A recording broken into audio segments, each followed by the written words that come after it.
everyone, welcome to another Saturday. Glad to have you here. If you're new here, welcome, welcome, welcome. This is the Synth Geekery show, episode 182. So you've got a little bit to catch up on. They're all on the back catalogue, so go check them out. Maybe hang around for this one because you never know, you might enjoy. If you're into synths, drum machines, sequencers, eurorack, modular, all that sort of stuff, this is the show, I guess, amongst many others that are on the internet. Been around for a little while though, so hopefully you'll enjoy this one. For those who are regular, very, very nice to have all of you guys here. There seems to be some pickings at the moment though, but it might be because there's a synth festival on. There's a lot of live streaming going on today, and yeah, obviously enjoy that. But if you're watching this on the replay, that is also cool. Big shout out to our regular channel members and patrons, and I do want to sort of say a big thank you to those right on the get-go, because these guys are the cohort of the show. So we've got some patrons there. Good to have them, and channel members on YouTube.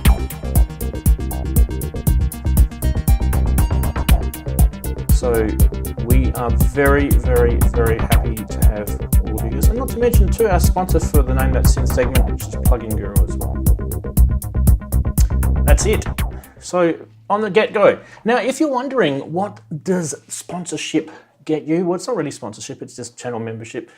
You already know these things, YouTube does this stuff. Basically, it's supporting the show that you like, and it's letting the people that run the show know that, hey, what you're doing is a good job. If that's too hard for you, money's a bit tight, I get it, it's okay, no problems. It's free to do a thumbs up. It's free to subscribe, all those sort of things are free. So let's get all that sort of stuff out of the way. Now, what have we got for today? Well, it's a bits and bobs sort of show today. I tried to sort of do a few topics at the same time, and it may be a little bit kind of jumping all over the place, but there's some new gear that's come into the Geekery, the studio that I call the Geekery, which is what you're seeing here. There's also the gear that's come in. It's not brand new, it's used. So this is one way, if you're thinking about building your synths in your studio or your eurorack modules and things like that, that's one way to do it. And it's definitely a cheaper way. And if you're careful, sometimes a bit of luck involved, we can get some gear into our studio. So I'll be showing you those in a couple of secs. In fact, that's the first thing that's happening after I stop chatting. Next, after that, we're going to be saying hello to our guests who come in every week. We've got a few less guests this week, but that's okay. There's a few people sort of doing various things, and we still have our regulars here. That means that there's a couple of spare spots. If anyone wants to jump on and show their face on YouTube, you're more than welcome to. Let me know in the chat if that's something that you want to do. You've got plenty of time. That's at least 40 minutes or so to get yourself all set up. All you need is a webcam. You can just do it from an iPad or your laptop, or if you've got all that set up already, hey, good for you. So there's a couple of spare spots if you want it. I didn't advertise it during the week because I just thought we'd ad lib, we'd try it, see if someone wants to jump on. So let us know. Usually there's some regulars that will jump on, so you may want to get in quick. If you don't, you'll probably miss out. The other thing is we have our regular segments coming up. If you're new, these are every single show we do this. We do Funny Side, which is basically a pick of our favourite memes of the week that come over the social media. We do our news segment, and there's a bit of news this week, so hang around for that. And we also do Price Watch. There's no Name That Synth this week because we didn't have anyone put a submission in.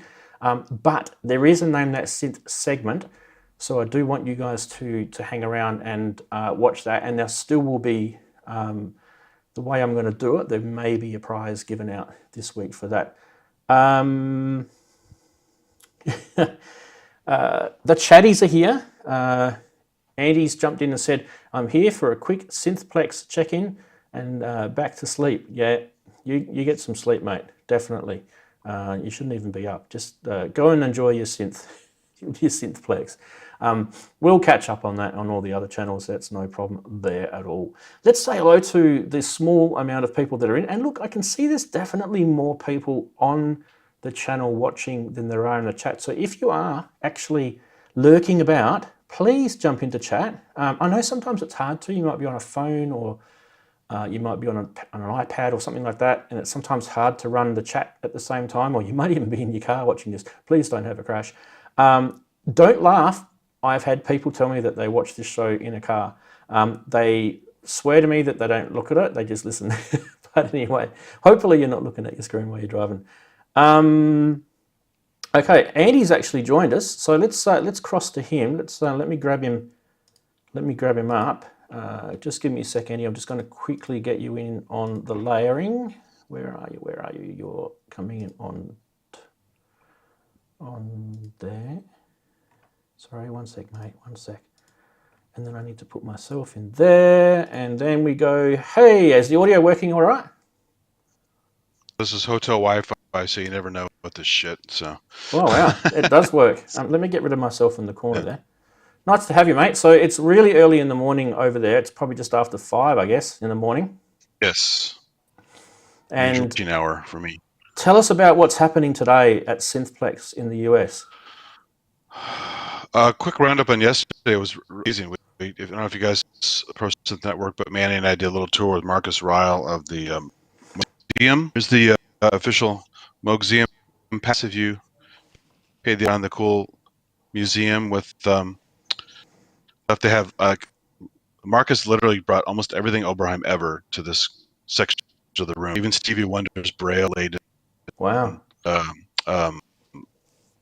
What's it called? The brain's fried today. The 8-voice with the Braille on it, which is really cool.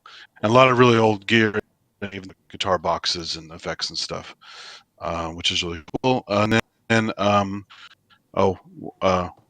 Victoria, everyone wants to see carpet, wood floor in the room, so I can't show you carpet. But and then as Motel 6 is famous for the beautiful swan. You guys see the swan towels? Oh, okay. So yeah. I have an extra bed here I'm not using, so I left the towels there. But so what? Anyway, what do people do? Do they just leave them there? Do they? Well, I did because I'm only one person with 2 stupid queens. Like I a single bed, but I just there. They're extra towels. But anyway, so yeah, so that was really cool. The room with Buchla and then they have several rooms. It's not a huge. They have compared it to something like NAMM. It's a little closer to what they had in the UK with SynthPlex. But instead of one big room, which it looked like it was there, this is several smaller rooms. But it's a lot of the major heavy hitters are there. One of the highlights was, for me anyway, was the new Synclavier module that's out now. So the name is back in business. Yeah, and the Regen. It's got samples, FM, additive, MPE, 12-voice multi-timbral or 12-part multi-timbral, and like tons of polyphony. He said as long as you could just tax the CPU until you run it. There wasn't a set limit for polyphony.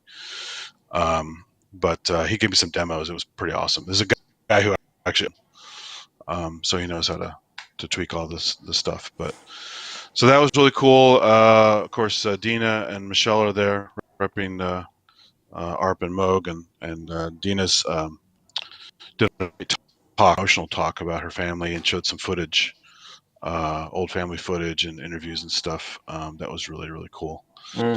Michelle's selling that new book now about her dad's legacy, and she's signing them and stuff. So I bought a book and got her to sign it, which is really cool.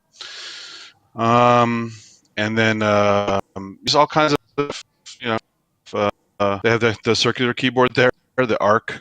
Oh yeah, 360 keyboard. You have to crawl underneath it to play it. Yeah, just a bunch of. I went and talked to the Yamaha guy, gave him harassed on having aftertouch and stuff like that. So, just because I had to. I know Blake Angelos is a really cool guy. He does the podcast for. So I've talked to him before, but I just had to give him a little ribbing. It's like, come on, man, aftertouch. But so that's really good. Tons of talks. Steve Porcaro did a talk with Michael Boddicker about a bunch of stuff in his career. That was amazing. Dave Rossum did a 50 years of synthesis talk, which is really great. He's one of my heroes. And great stories there. They had Tom Oberheim's on site at the Rossum Porcaro talk in the back of the room. So yeah, lots of great stuff. All the usual suspects are there, Erica Synths and lots of modular stuff. I did see Skippy there, but I didn't get a chance to talk. He's got a booth. Oh, cool. So yeah. If you There's see stuff there, and if you see him tomorrow or today, sorry, give him a shout out from us, definitely. Tell him thanks very much for his support. We do get to sort of tatsy him very briefly, but it's just usually a sentence, one line. Yeah. He's a busy man. He's very busy. I mean, people are in the program. He's talking to all kinds of folks, so I just kept walking by him later. Yeah. He's a busy man. Awesome. Beautiful. It's a great show. It's low key. It's not weekdays. Tomorrow's probably completely insane. Ciani's doing a performance tomorrow night, or tonight technically, at a little banquet thing. So he had to buy a banquet ticket to see her. It's supposed to be Jean-Michel Jarre, but I guess he was sick. But he's supposedly doing a talk still in the afternoon, I guess remotely. I think he's still hearing. He's still in just Europe. Not performing. Yeah, from what I hear, he's still in Europe. If you've got any photos stuff you want to share, just flick them my way, and then I can share them with the guys. I don't have that many. I did do a quick live stream last night of some of the modular after hours. I to get work and everything. I slept an hour and a half the night before. Oh wow! Yeah, I just living on caffeine and excitement from all the gear and stuff. Yeah. So that's why I didn't make it to the. There was a 10 p.m. performance last night at the live rig stage where who's performing? Famous guy. I'm just going to mute this. But while you're talking, I'll just bring the video in. So that's just a little I think it's like a 10-minute live stream I did just to catch a couple guys playing fun. I missed like an hour of it before that because I was having the bar and some other stuff. But just broke the connection. Decent. It's not great. If you watch Robbie's show, Manny had a much better signal than I did for some reason. So his smoother, even though mine's on a gimbal, his frame rate's much better than mine. Yeah. But this was decent at this point because the less people, so my frame rate was much better for this one. But and some modular sets and stuff. It was quite nice. Fabulous. So, that's awesome. It puts and apparently the night before they had the Keith Tribute Band. I think they're still driving, but apparently it was so loud. And he said he had heard, that's just people were just like couldn't believe how loud it was. He's like, that's why they keep it by the airport, so it can be as loud as they want. So there's no noise complaint issues. Yeah, smart. Pretty much, yeah. That's awesome. But yeah, it was a lot of fun and more people to see and more gear. I can't wait to go back to the game room and just play all that crap or whatever, because Marcus got most of that stuff plugged in and working and all kinds of other fun. So it's definitely worth the extra, I don't know, $30 or something like that to get in that room. Fabulous. Fantastic. But, it's a lot of fun.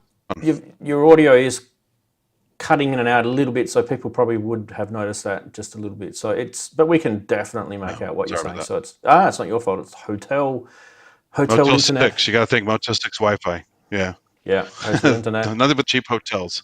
And I mean, and technically you're dialing straight in from there all the way to Australia. So God knows what could happen in between there and here. So who knows? That's true. Yeah.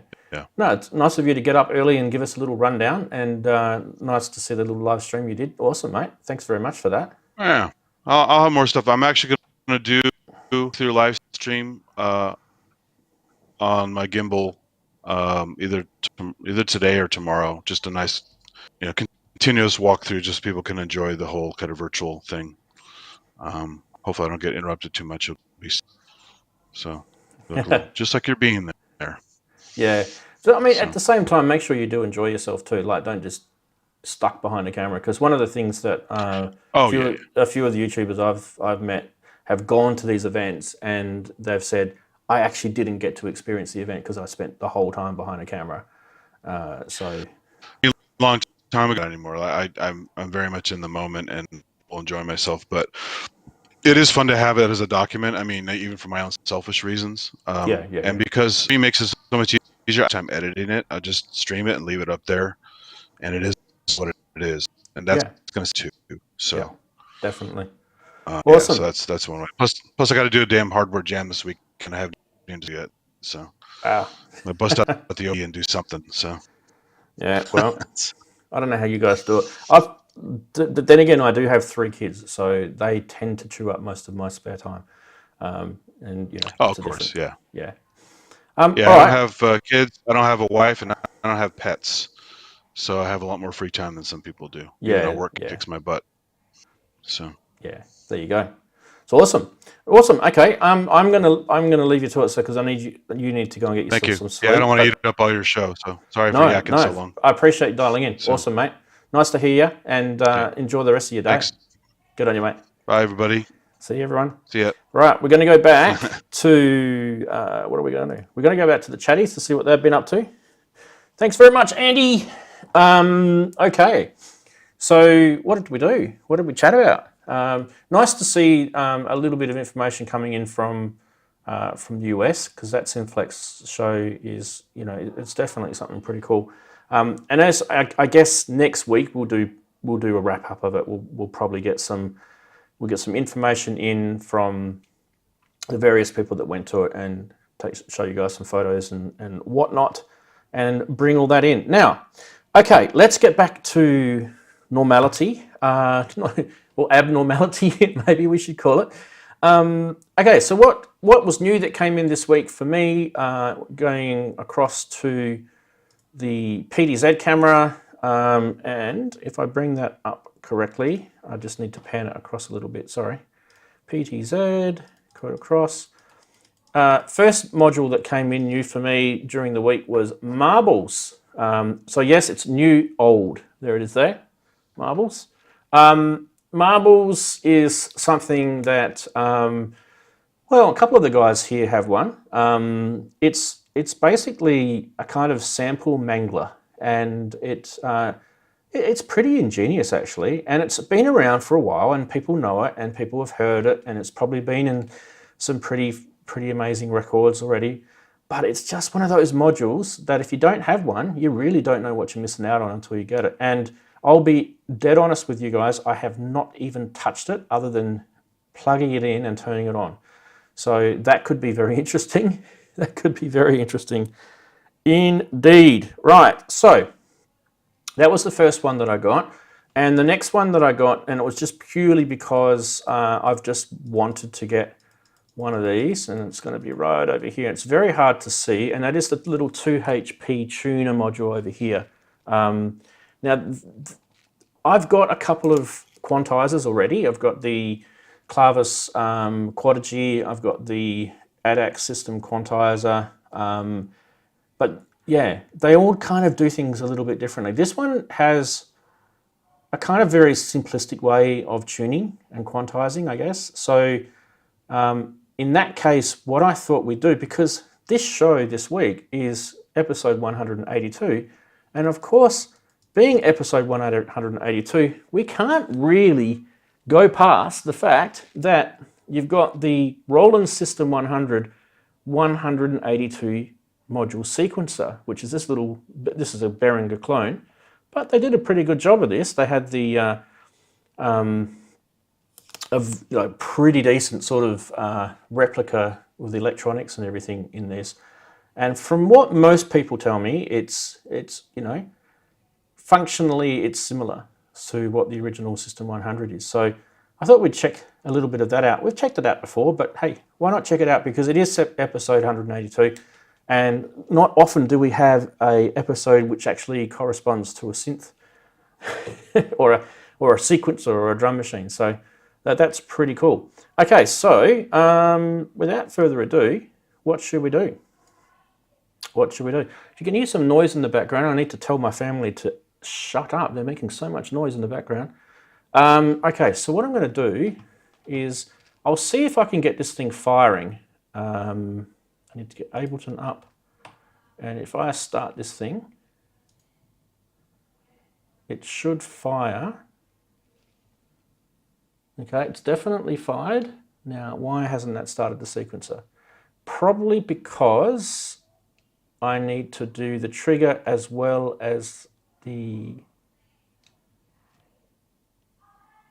tempo. Okay, let's just try that again. I always forget how to do this, so let's have a quick looky here. This is probably going to be maybe that. Maybe it's going to be that. Let's try again. Let's see if that's... There we go. She's firing off now. Okay. What we want to do is we want to get that voice coming in, which is here. Oh, geez, that's loud. Okay, what do we got here?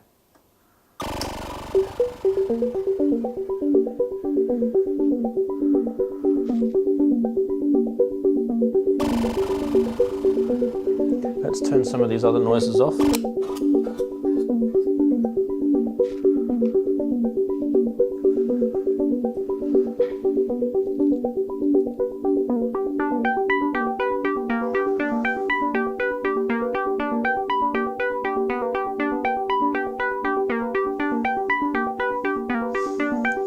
Now this is plugged into the tune, so I have never used the tune before. This could be quite interesting. Why don't we see if we can get this thing to show both modules?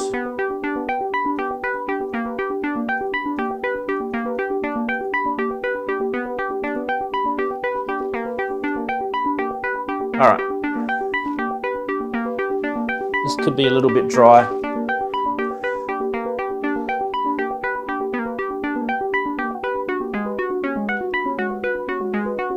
So this is one of the cool things about this. You've got the scale, so it's a minor.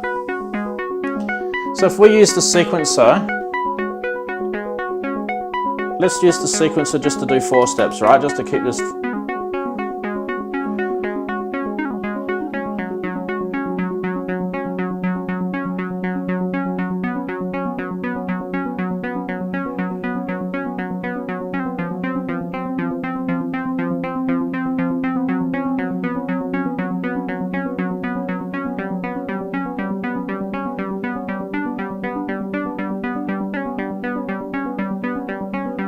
It's really handy just having that scale just to get some interesting sort of results.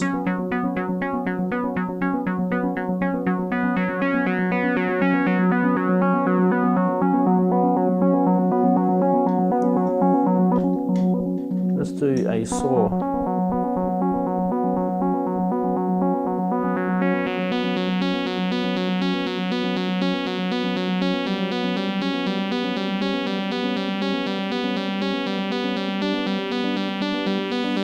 You see this little white light here.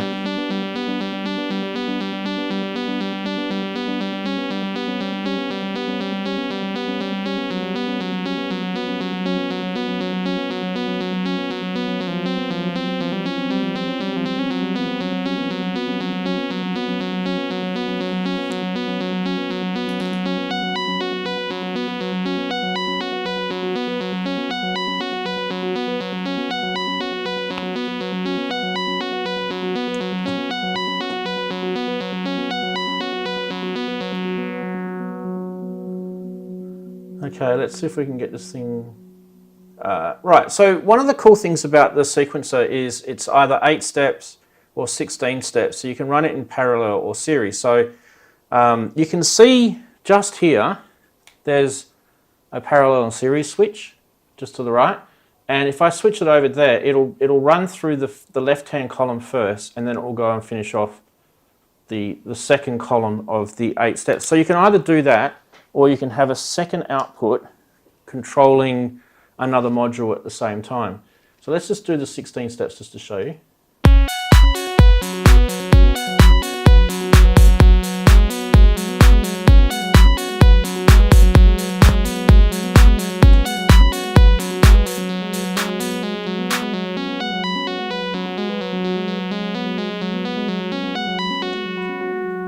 that's how it does that. So another way of doing it is to run it in parallel, and we can run another cable out of there into another module to do something else, like, I don't know, maybe the brains. We could run it into the brains, which is just above. Brains is running something.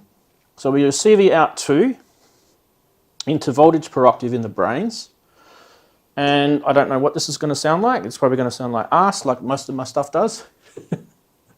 So let's have a look. All right, now, brains is this one.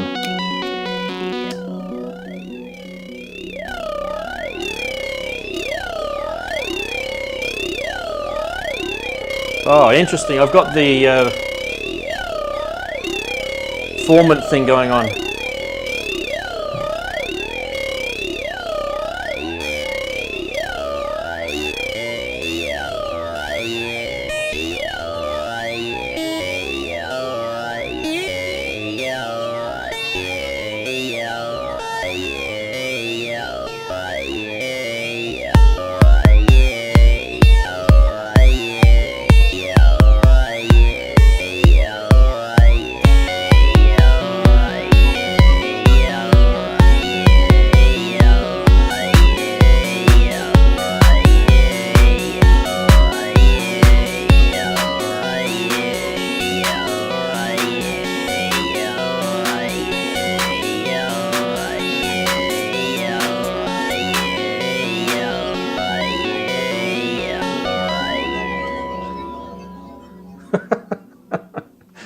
Uh, 182 sequences are amazing fun. Now, let me just move the camera across a little bit to the right so you can see it a little bit more. You've got cables going everywhere, in the way. One of the cool things about this sequencer too is that it can be standalone. So you can actually run its own tempo. And you can also set like a gate delay on it as well, which is really interesting. And plus, on top of that, you can also you can set the steps from 1 to 8, and then below it, you've got these step, repeats, and single option things. Just give me 1 second. I'm just going to start this again. Just going to move my mouse over here.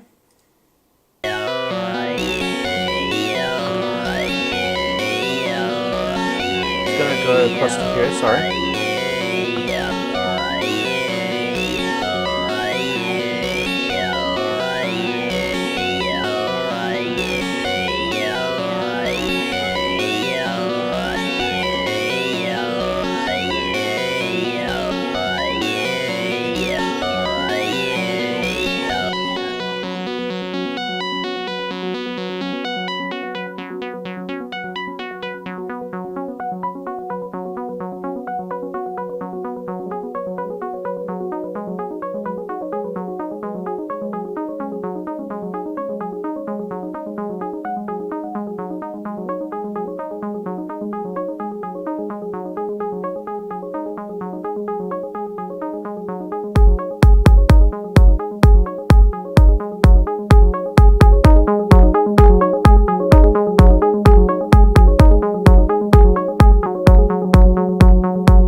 So that's just playing around with the step numbers, and you can get, and then obviously I moved a little bit of the quantizer to change from minors to whatever. So that just kind of gives you a bit of an idea of just how cool this sequencer is. We are going to talk about this sequencer in a little bit more depth a bit later. But yeah, geez, that's loud, what that noise is. I'm just going to turn that off for a sec. That's just getting some really loudness coming through. It's probably, yeah, it's definitely one of the effects pedals that I've got, not pedal, modules that I've got in there. Okay, so there you go, 182 sequencer. Let us know in chat what you think of the 182 sequencer. Do you guys like it?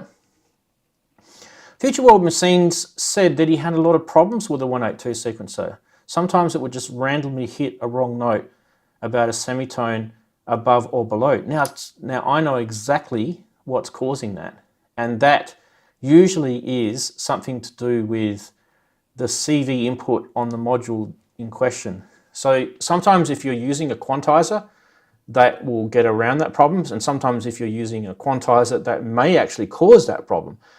One of the things that is evident about these particular sequences is if you actually set your note, let me just mute these tracks again, and we'll just hit play here.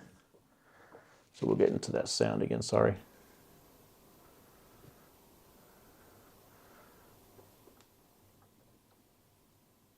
That's the effects that were making those noises. Right, okay, so do we have, no we don't. What's going on? Why don't I have able to link happening? There we go. So if I just set that to one step, in fact, actually, if I change that, will that send a gate? No, it doesn't. Some sequences will send a gate out when you actually wiggle the note, but let's just do it this way.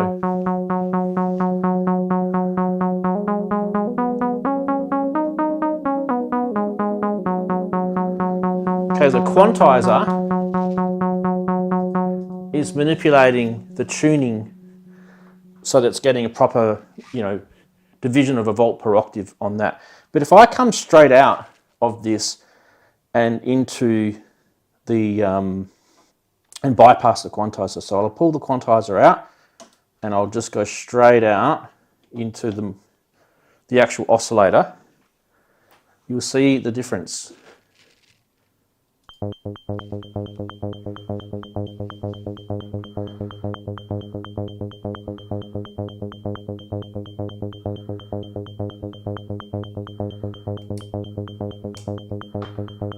What's going on here?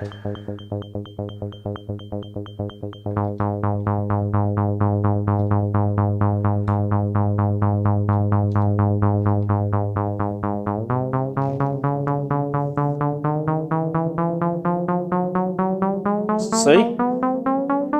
There's no stepping in between notes.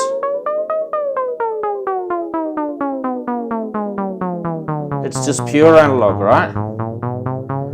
And some of those semi-micro tuning positions on those notes, I'll just turn that off. Some of those micro positions on those notes are going to cause a quantizer to jump up or jump down, depending on how the quantizer's been tuned. So that's probably where your little drama was coming from. I would say, just as a general guess. Just as a general guess. What else did we get? The breathalyzer says, "G'day, geeks." G'day, mate. What else did we say? The WMD phaser Orion module. I don't have that one. But yeah, tell me about it. Tell me about the phaser. Yeah. Okay, so one of the things that I will talk about with this module is that the next iteration of this module that came out was called a 185. So what we'll do is we're going to leave that to the show when we do get to 185. We'll talk about that module then. And there's another module that I've got that is, a faithful recreation of that. So that's going to get a lot more interesting in terms of what the sequencing can do. But just while we got it, I did have a chat to Brooksy. Now, Brooksy, is one of these guys that is regular on our show. during the weekend, and he sent me a message, and he wanted to just briefly share his thoughts about his usage of the 182 module, which you guys can see here. So let's just read it here. He said, "Sorry guys, pity I'm going to miss the show, as the 182 you're featuring is the one that I use all the time, and it's the one that he loves for its simplicity and immediacy. At the moment, it's the only sequencer in his gigging rack." So you would have seen him set up a special gigging rack, and it's a central part. So what he does is he sends it triggers from his BeatStep Pro to move through the steps so that it isn't just a regular pattern. And you can also change those triggers to introduce a variety of rhythms. And the step knob is great for building sequences. And it works great on the odd step numbers, of course, because you're getting threes in a 4-bar. But yeah, it's awesome. The 2 rows, he said, is really handy to trigger separate oscillators, and you can create some lovely sequence chord effects. And you can also take out a bit of tweaking to get the chords right. But you wouldn't really need to worry about that with a little tuner or a quantizer. So there's some tips from Brooksy. I just thought that was kind of great. I thought that was cool. So yeah, thanks Brooksy for that. Oh, my computer's just crashed. Wow, I think my computer just crashed. Am I still streaming, guys? I've got it back. Just hopefully it's still streaming. Literally just locked up then. Wow. Yeah, it's working again, but wow, I literally moved the mouse just then and the whole computer just froze for a second there. It looks like it's still working. According to YouTube, yeah, we are good. Great tips from the Brooksy machine. Yeah, awesome. Okay. Yeah, I just had a brief dropout. Interesting. Wonder what happened. Now, I still haven't sorted out my internet issues here, so I'm streaming directly from my PC today. So it's probably labouring a little bit, I doubt. Shouldn't be though, it's not much running on it. Yeah, cool. All right, so what else was there? Marbles. Let's go to marbles, hey? It's kind of weird because, you know, I'm jumping from one thing to another, and you probably think, oh my God, this is, you know, we only have a certain amount of time on the show, so let's have a look at marbles. I have never ever used this before, so please bear with me. I haven't even watched a YouTube video on this yet. I probably have, but I've just forgotten it. What I thought we'd do with marbles though is we'd use that sequencer, and instead of going into some effects, we'll probably bring that sequence, I don't know. Maybe I won't actually do that. Maybe I'll just play a chord or something on here. Is that running? Yes, it is. And that is going into here.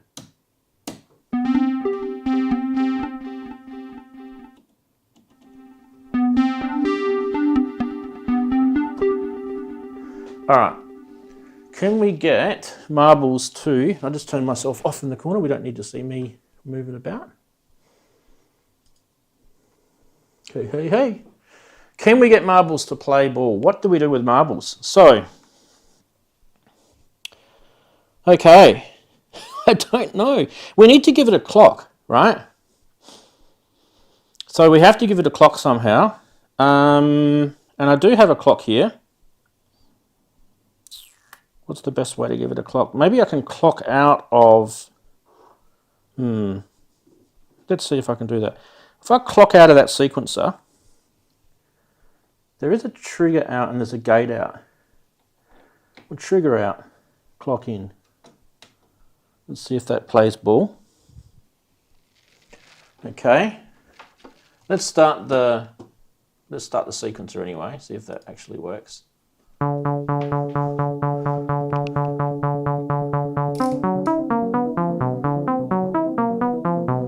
So it's either gate out or clock out. Yeah, it's gate out. Okay, cool. All right.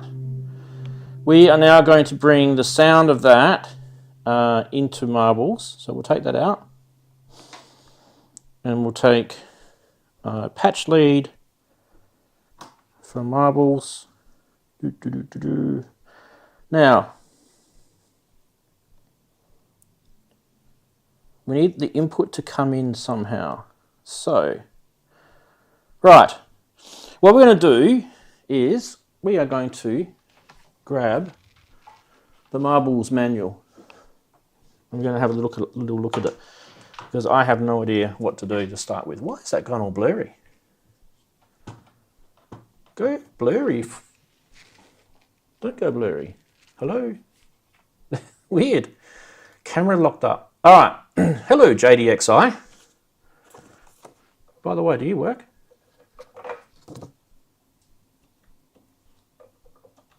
Why can't I hear the JDXI?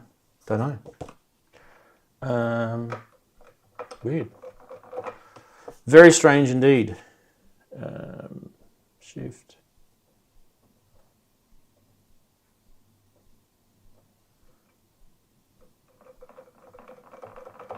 Can't hear anything. Doesn't matter. Doesn't matter. Oh, I know why I can't hear anything, because it's not plugged into the MX1 mixer at the moment. That's why. Hello. All right. So, marbles, manual. It says to start with a clock, which we did.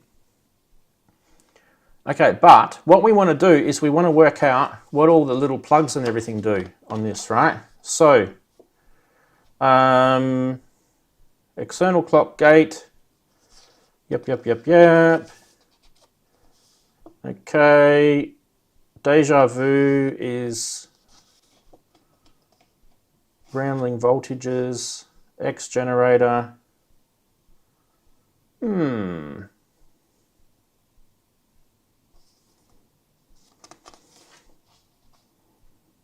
the sampler.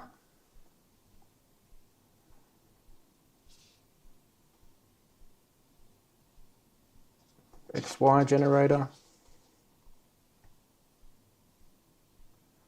Interesting. So it's got like steps, right? So what we probably need to do is see what this does with a gate, I guess, with a step and a spread and all that sort of stuff. Let's just see what it does. So we're going to plug it back into that. So instead of using the other thingammy, the other sequencer, we're going to use marbles instead, right? So if this should work. I think it should work, right? So if we take, instead of doing that, if we take the actual real clock from here and put it in there, this should behave a lot better. So this is a Pamela's clock. Okay, now, then what we want to do is we want to give the CV output, which is like the envelope generator output, not that. We want to give that the envelope generator output, which is that, and bring that over to an X or a Y there. And then we want to get, where did my little clock cable go? We want to get a clock cable that comes out of here and into the sequencer. Is that doing its job? No, that's an input, isn't it? Let's see if that does it. Oh, yeah. Oh, yeah. Oh, dear. Hello. Good day. Sorry, I was blocking the camera then, and I'm trying to get marbles to work. Hey, that's good timing for you. Good timing indeed. It is. Look what I've just got. I can see. Marbles. Aye. Yes. Yeah. Teach me how to use it. Well, you've got to think of marbles in two sections. So you've got your left-hand side and your right-hand side.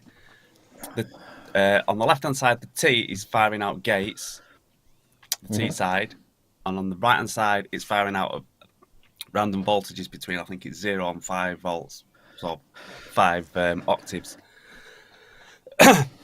Your So the center bottom Y. So the bottom row The bottom all is your outputs, the bottom, right? all that is your outputs, yeah.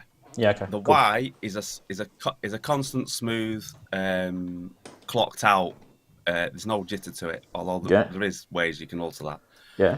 The X. I like to look at mine. It's a bit while since I've used it.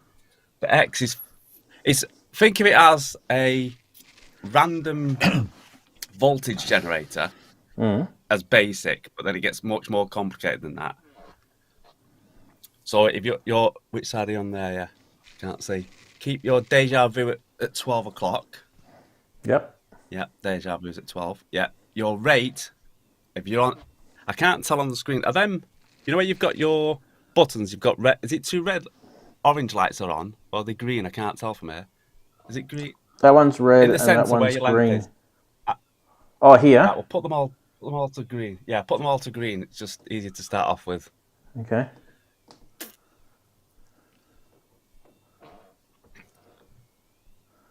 Yep.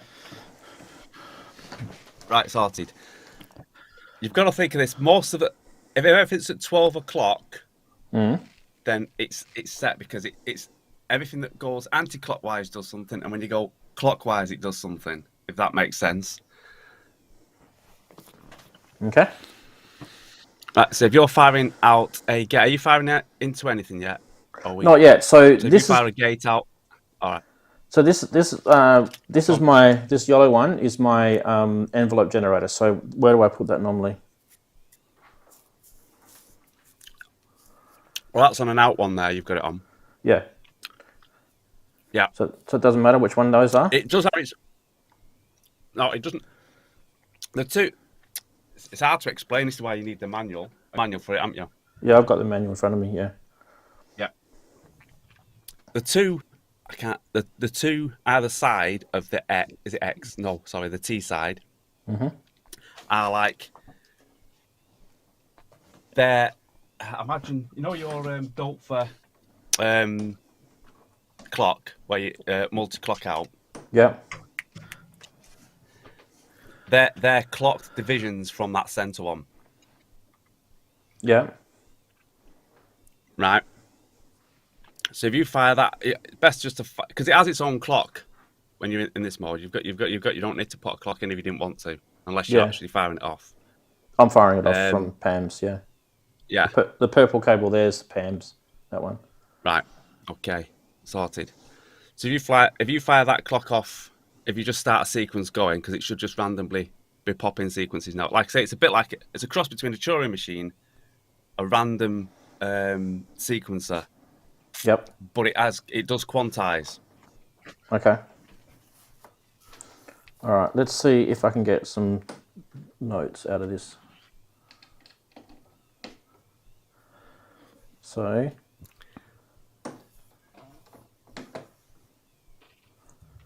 All right.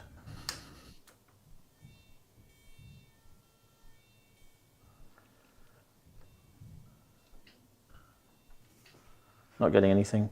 Wonder what's going on.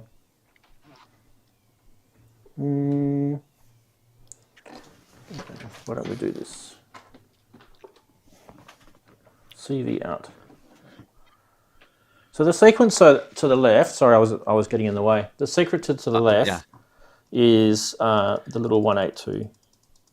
Right, and you can see. Right, yeah. You see that's stepping away. That's some sort of randomized thing. Now, what's firing that sequencer is this little red cable here. So that's firing the sequencer from marbles, right? That one's your trigger. So depends on what one of these you plug it into, right? Yeah. So you're firing that trigger will happen. Yes. So I'm just following it on the clock here. Yeah. And on the right hand side is your random voltages, basically CV.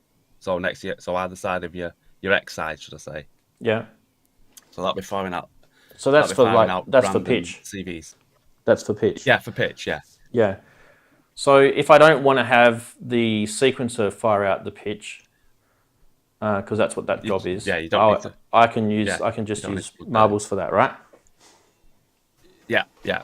This, like I say, it's 2 states, so you can ignore the right state if you want and the left state, because those buttons at the top, they're for locking in a sequence. So, for instance, if you turn Deja Vu, I think this is why you need the manual. If you turn Deja Vu to the anti-clock, it will start to allow more movement in the voltages that it's throwing out, but in a wider range. If you turn it to clockwise, it will then be.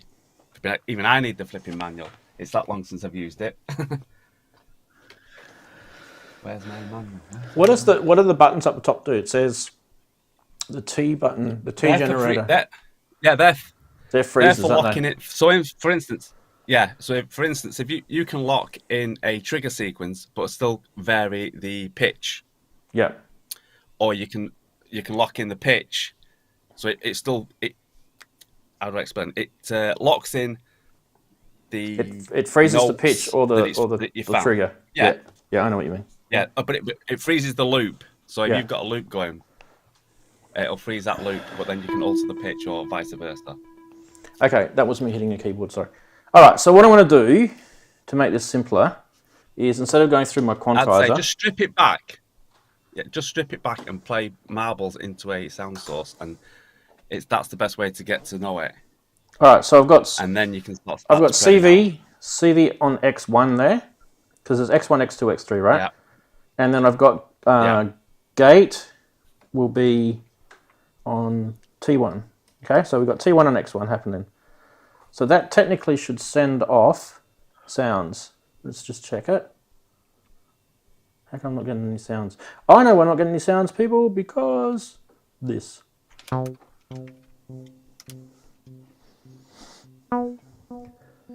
There you go. She's working now. And if you move the rate up, that's just going to speed it up so you can hear it quicker. No, let's move the camera a bit too much because I keep getting in front of it. Sorry.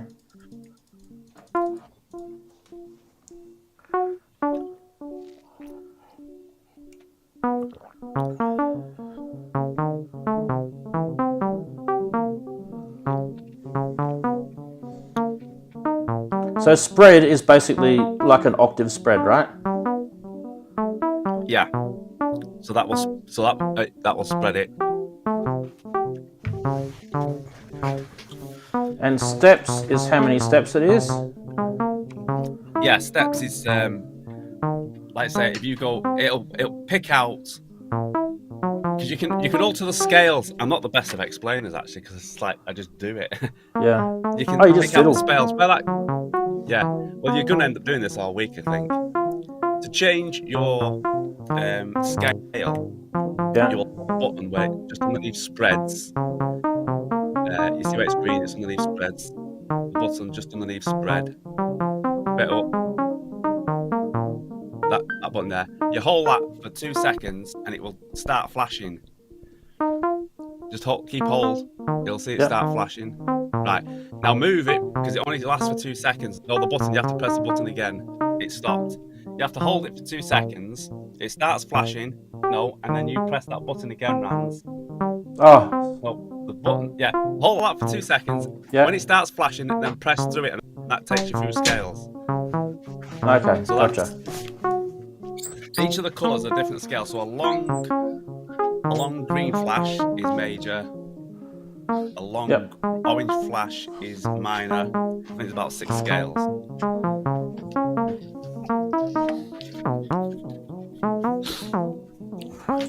It's just really, really bizarre, isn't it? That's why I can't. When you've asked me how to explain it, it's really tricky to explain. People like Div can explain it, but even then he goes a bit out there.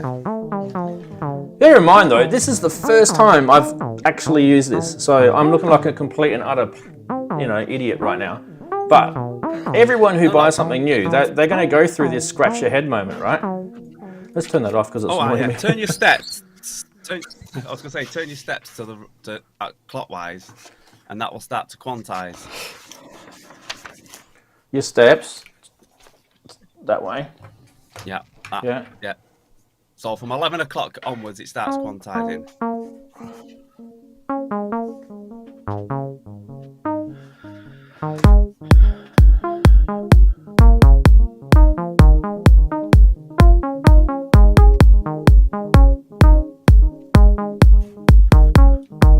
Yeah, it's definitely in beat. That was a little test to see if it was in beat. Hello, Ian. We heard you in the background. Hello. Good afternoon. Good afternoon. Or good morning. Or good evening. Good evening. Okay, we're going to put Ian in there. We're going to put chatties in there. Just give me a second, guys. Chatties in there. And then we're done. And we can hit this button and then, hey! There they are. Sorry for bringing you all through that. It's not like, hey, Rand is learning on his live stream and looking like a dickhead. No. No, you were looking like a dickhead. That's no, why I mean, actually, I was quite fascinated by that because I'm absolutely, like, as nerdy as I can get, I'm absolutely fascinated by this module, only because exactly what Darren told me, about a month ago when he was showing me this thing, and he was saying, look how you can just do these kind of Turing type crazy random sequences out of this thing, and I can see straight away already that it's definitely something that you can do it. The only question I got, and like I said, I haven't properly read the manual, which, by the way, it's here. Who does? Can you save random stuff? Can you save patches in this thing, or is it completely just where you leave the knobs? That's it. It's pretty much where you leave the knobs, but it does. You can put in gates. And it can sound the clock that goes in. It can then sample that clock and then manipulate that clock within its, from an external, because it has its onboard clock anyway. But it can manipulate an outside clock through scales, randomness. Then you can choose a randomness. It sort of loops the gates or CV that's coming out, and you can lock in that looped or CV that you like, and then alter. I get that. A bit like the Melodizer type of thing. Yeah, I get that. So cool. It's quite complex, and it's just hard to explain. You need to really just be on it, read with the manual by the side of you, and fiddle about with it, and then it'll start to click what the buttons do and how the knobs work, and once it clicks, that's because I did Rings of Tranquility just with marbles and rings. That was all it was. So yeah, once you get it, but I'm just no good at explaining to people. No, you did well. You actually, believe it or not, you got me going, and I was not going. I wasn't a teacher. Yeah. I mean, it did help if I actually plugged the cable back into the VCA. Usually that does tend to sort of bring some sound out. But hey, I just want to make another point about this before, because I don't want to harp on this. But the whole reason for the show is I do want to show some new gear that I got, new old gear. These have got the multiple, T's and X's on the bottom. So as Darren rightly said, your T's are your triggers, and your X's are your volt per octave type, pitch voltages. It doesn't have to be pitch. It can be something else. Modulation. The generated clocks, but with the generated clocks with jitters, whereas the Y is a smooth clock. Yeah. So what's cool about that, and I don't know if anyone's picked up the obvious, because today, don't forget, we are talking about the 182 sequencer, right? What is obvious about the fact that there's extra connections down the bottom is I can use marbles to fire off that sequencer as well.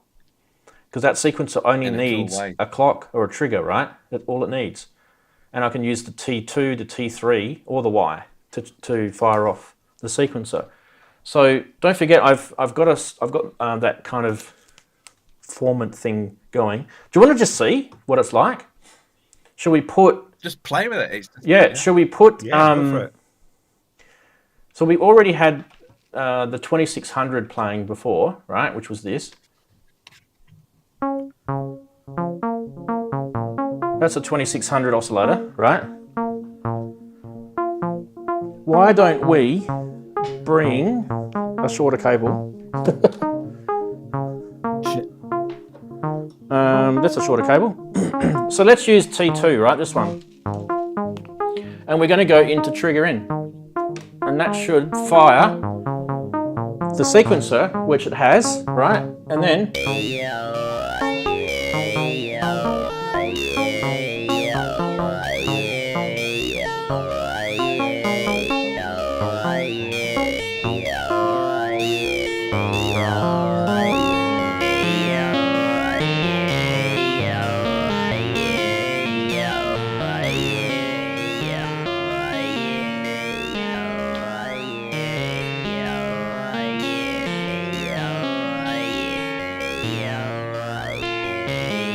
so that right now sounds like a mess of completely out of tune notes, but just for shits and giggles, just to prove that it's sending the sequencer a clock. The next thing I would do, obviously, is I would run the sequencer through the quantizer. That will clean up the volts per octave on that. I probably wouldn't use a format patch. Maybe I should probably change that now before someone's going to throw their synth against the screen. Yeah, let's put that through a volt. Actually, the brains module shouldn't need a volts per octave. It shouldn't, because it's a digital module. Let's try it.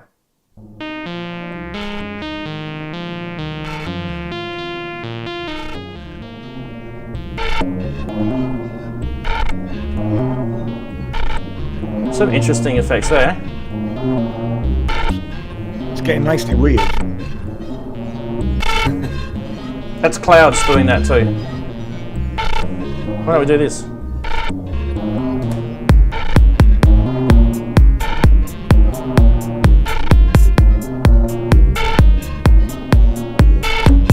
Starting to come together. When you think something sounds bizarre and then you bring a beat to it, all of a sudden we're settled again. We're settled down. There you go. That's the musical tip. Reverb, the beat. Everything sounds great. Yeah. Listen to clouds. A little tail on that. Was superb. That's incredible. So yeah, come up with some weird shit. That's the whole point, you know. Do some weird stuff. Stop doing the easy street. Do some weird stuff, and then you just never know where it gets you. That's what Darren inspired me to do, because his music is not always mainstream. What bitch, yeah. Yeah, you did. You did some weird stuff, and it was really, really good. Do some weird stuff, and you never know. My example just then, by the way, was absolutely shocking. So please don't. Yeah. Please don't throw your synths at the screen. I think over the time you'll like marbles. I think Ranz, once you start getting. Oh, I absolutely. I've actually wanted marbles probably for a couple of years now, and I don't know about you, but this is second hand. So this was probably the only way I was going to get it. Obviously now it is, because she's not making them anymore. But you can get clones, of course. But this is an original, so. It was the only way I was going to get it anyway. So yeah, I found my manual after all that. So. Yes, the manual. Yeah, you must keep the manual, because it's one of those. If you go off some modules, you can come back to and know exactly what to do. But sometimes marbles, you sort of completely forget what buttons and things to do. So well, you have to, because once it starts generating, you have absolutely no idea what those icons mean next to those buttons. Yeah, like I just went, what? There's little pictures there. It'll probably give it away, but yeah, like what? Get my old man. I think the get main my old thing man is reading glasses out. That you split it into two. Yeah, God, I need them. Once you split the module into two, so you've got two sides. Yeah, the trigger and makes a bit more sense, and then the trigger and the pitch. Yeah. So now, deja vu is the bit that we didn't muck around with. Deja vu is kind of the sampling side of it, right? So this module is kind of always sampling in the background, isn't it? Yeah, it's sampling voltage. Yeah. So the whole point of deja vu is you hold the two. Well, you can do either the trigger and the X freeze, and then you use your deja vu to play the tape head back or forward through the sample, right? Is that kind of the theory? Sort of, yeah. It's in that direction, yeah. So you can, like you say, move deja vu to increase more notes within that scale, because it's locked to a scale, within that scale, or decrease notes, but that's looped, and then your 2 buttons are freezing that loop. Yeah. So you hear a loop, you freeze it, and then you can play within that loop of frozen. So, for instance, if it's picked out 3, say you froze it and it's playing 3 notes out of a scale in a certain, A, B, C, for instance, A, B, C, you turn Deja Vu will start to go C, B, A, and randomly play those 3 notes that you've locked in. When you unlock it, then it'll start playing the scale itself, basically. Cool. But it gets, like I say, it gets a bit more complicated, and you've got your jitter and your skew and... Yeah, I mean, we haven't even touched those yet, have we? We touched steps. Yeah. Rate, spread, length. Steps. Yeah. And then we got to play around with those buttons as well. Lots of stuff for me to do during the week. I mean, this is it. So for me, this is going to probably be weeks and weeks and weeks with, touching it for an hour a day and mucking around. But one of the things that, if you think back to last week, just one sec, Darren. If you think back to last week, we did a show about CV, right? That's what this module is. This module is a CV sample module, right? What are you going to say? No, I was just going to say, and you get those moments of inspiration when you just go, that's great. Yeah. Like you do in all modules when you suddenly work it out. Yeah. Or any synth, I suppose, anything. Oh, absolutely. When it sort of actually clicks. The penny actually literally drops, even though you've been staring at it for months on end. Yeah. And I should mention too, like where we were at it, I didn't really give a lot of attention to the 2HP tuner, but that is a really, really intuitive module. Like just for playability, it's probably got too many cables in the way for you guys to see, but there, 2HP tuner. Yeah, I have one of them. It's good.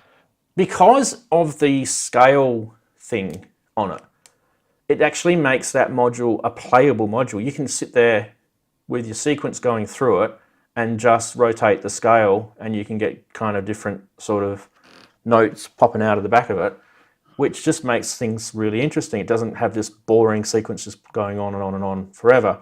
Now, I haven't even checked yet, but Darren, because you've got that module, that CV down the bottom, not the very, very bottom one, but that one there,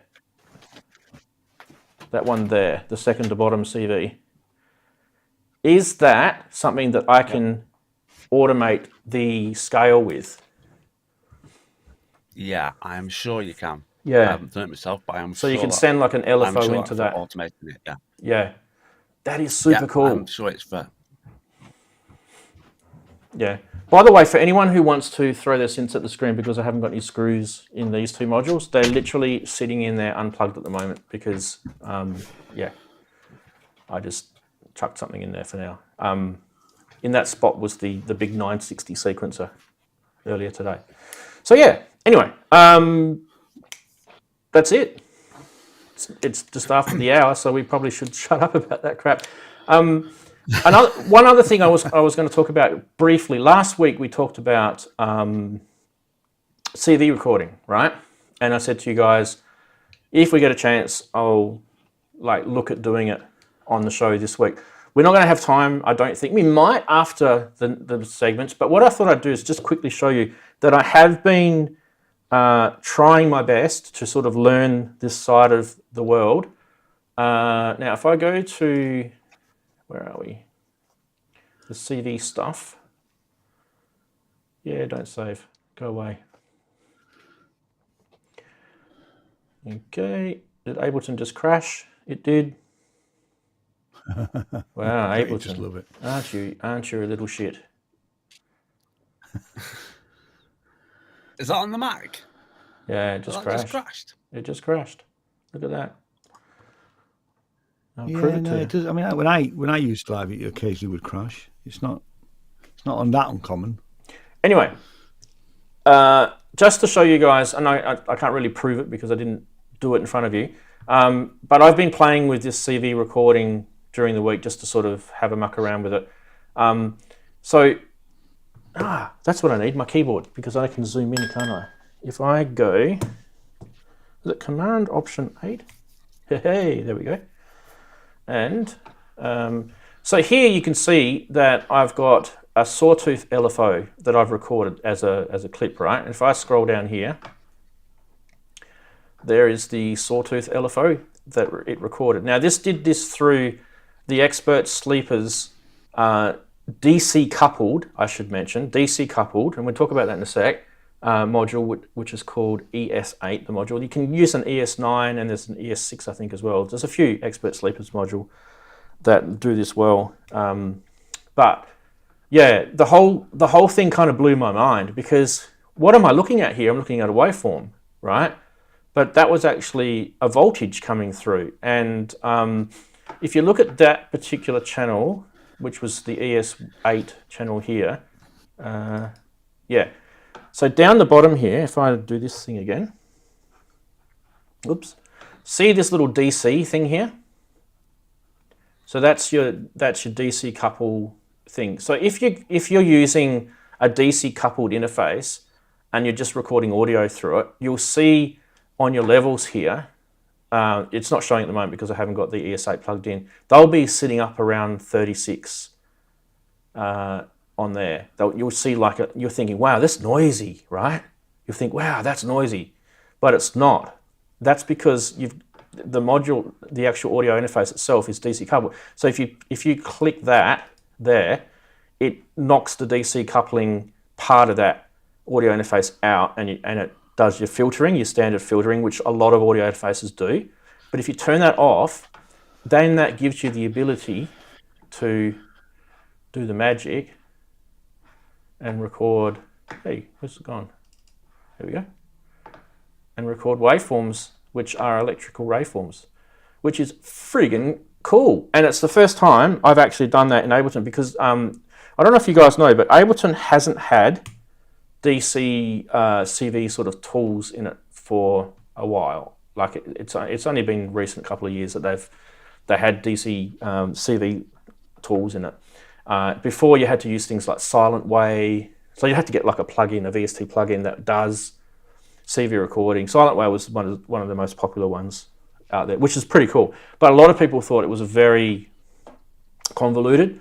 Now, one of the things with Ableton is that with the new CV tools, which come standard with it, you can actually send out control voltages from inside Ableton. It generates it, and you've got a whole bunch of these utility modules too.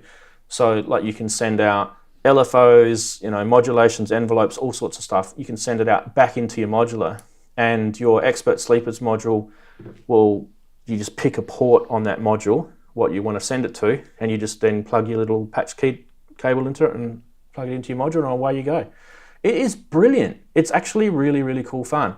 So if anyone has ever thought to themselves, I want to sort of get my computer sort of working with my eurorack, and it's not just in the sense of recording sound, this whole getting your computer to do stuff in your eurorack is a really, really cool thing, especially with your DAW. I mean, at my level, I'm really sort of beginner at this, but all I'm doing at the moment with Ableton is I'm using it to sync the clock. I'm using Ableton Link, and the eurorack is all beautifully in time and everything works, and I'm just happy when all that sort of stuff dances properly, right?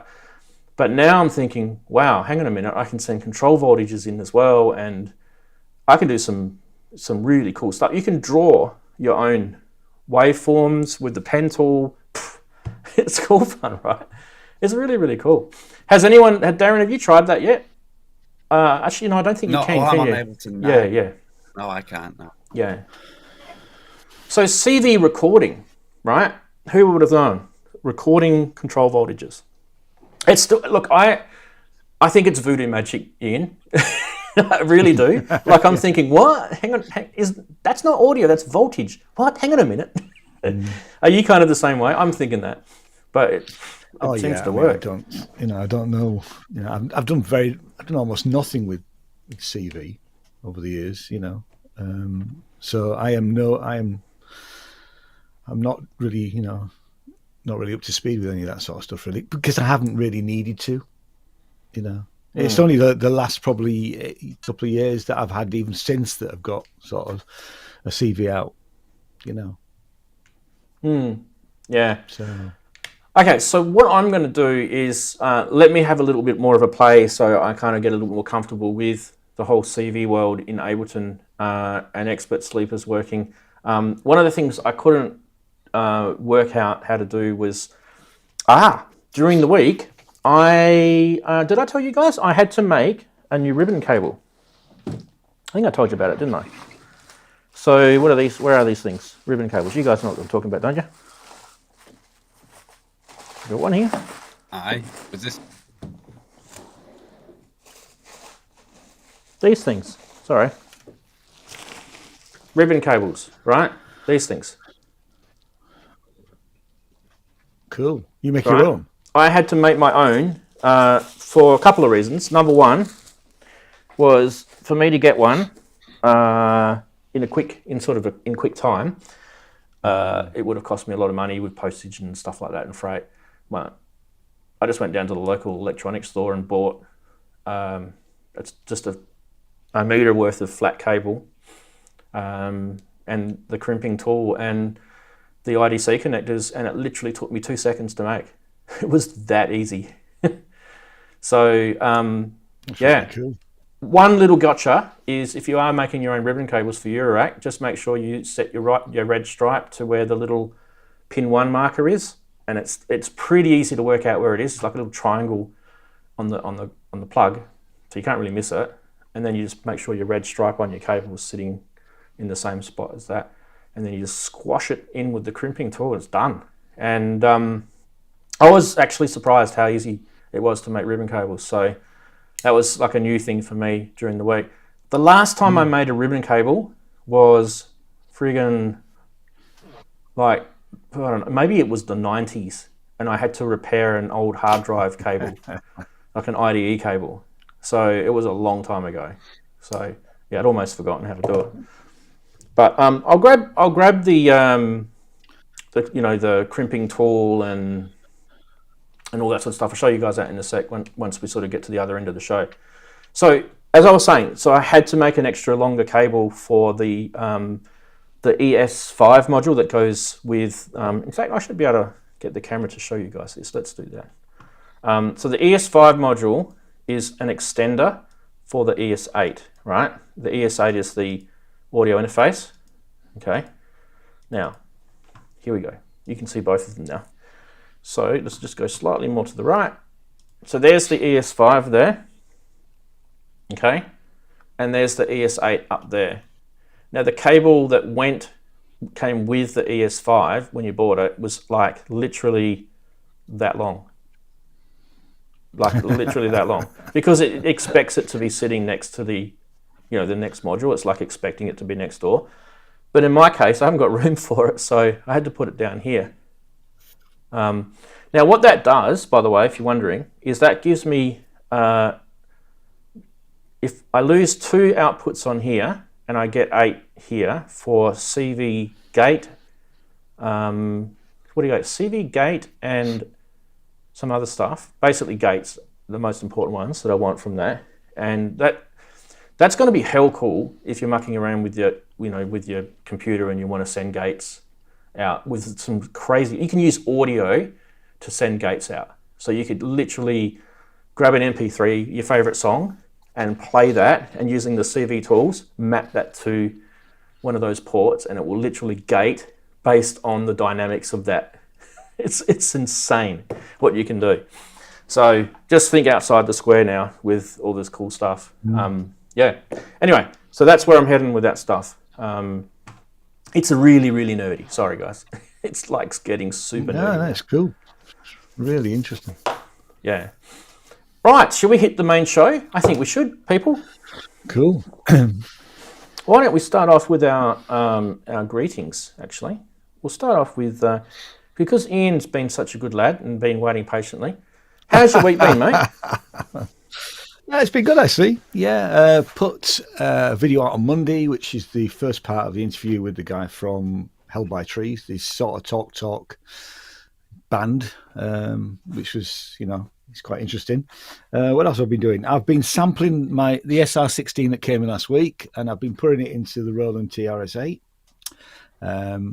which I know that the Roland isn't meant to do that sort of stuff, but it's quite an interesting exercise.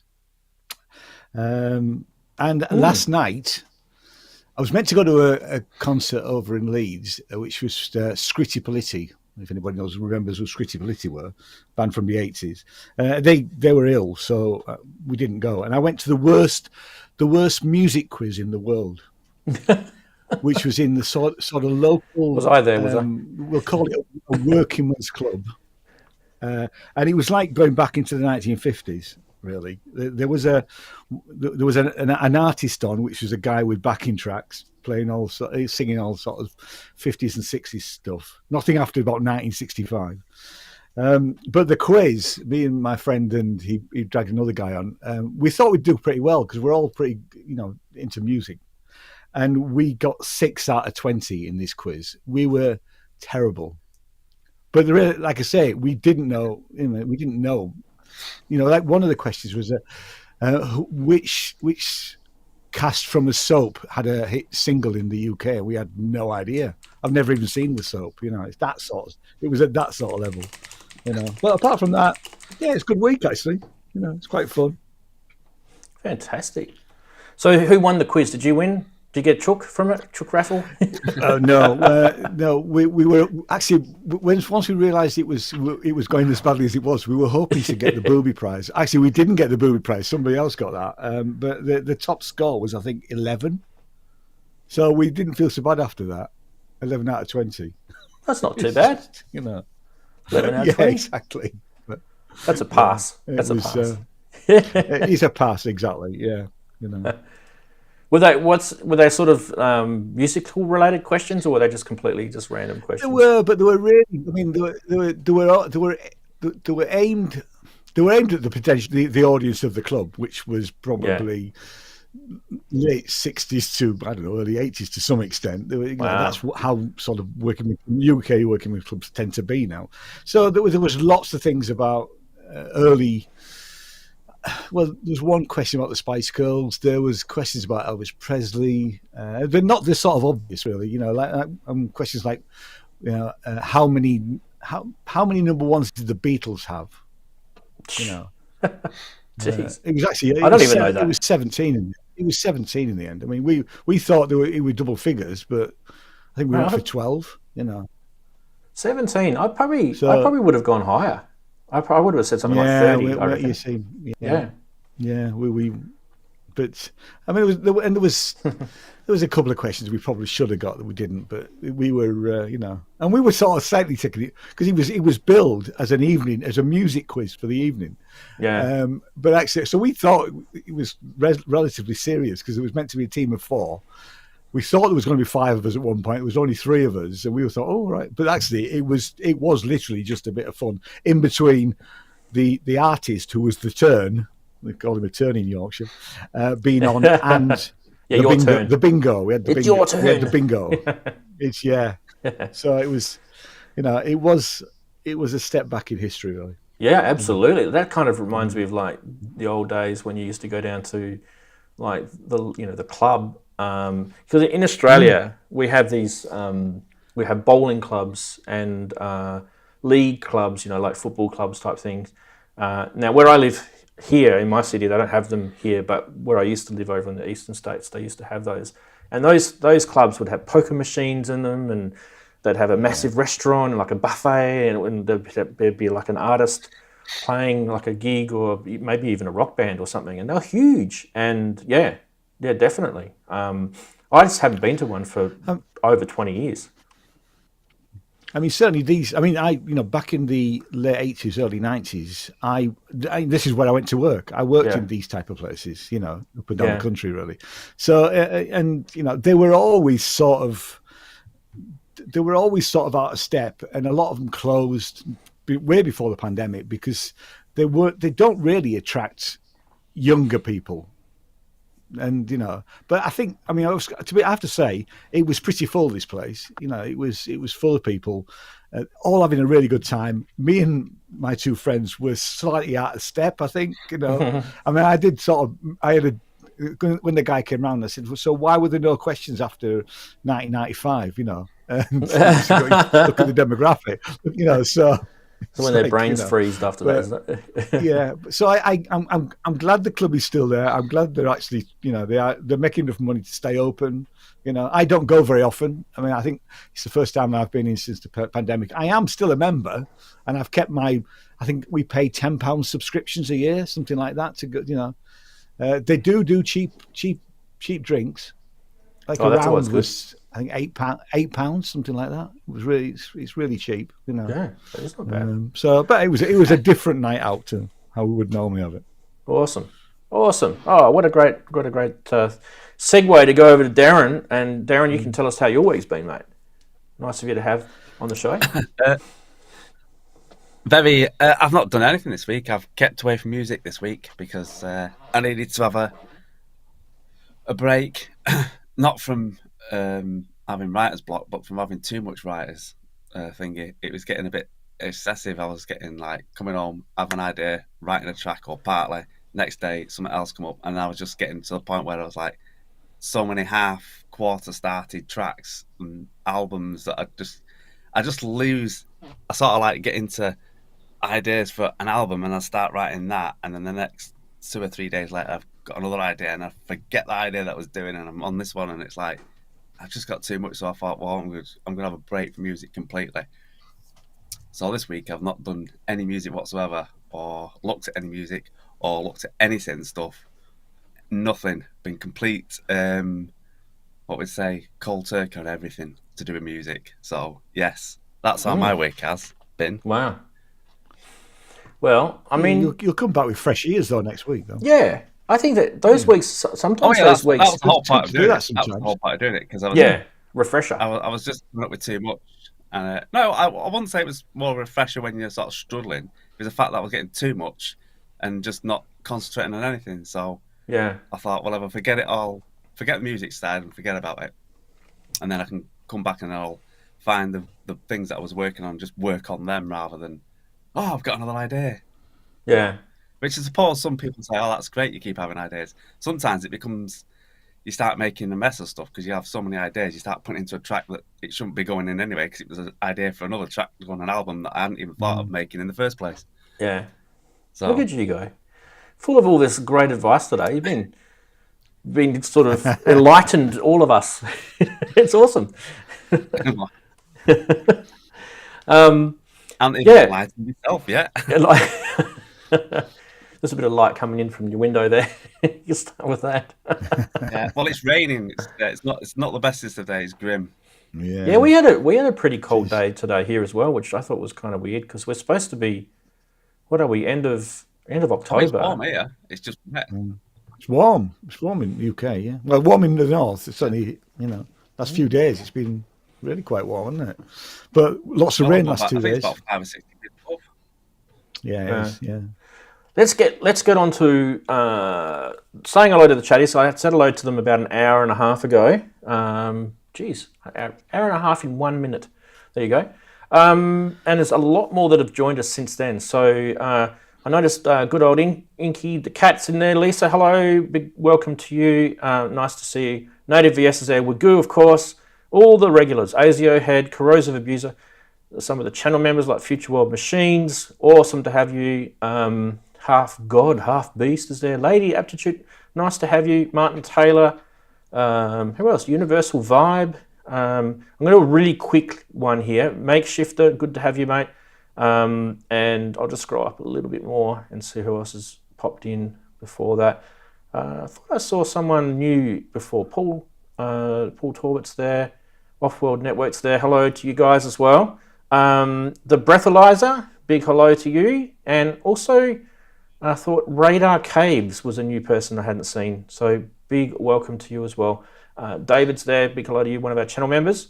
So yes, and I haven't missed anyone on purpose. It's just that there's lots here. So that's really awesome to have the chatties in the chat. Do keep participating in the chat. If you're watching and you're lurking, jump into chat and say hi. We're kind of friendly people.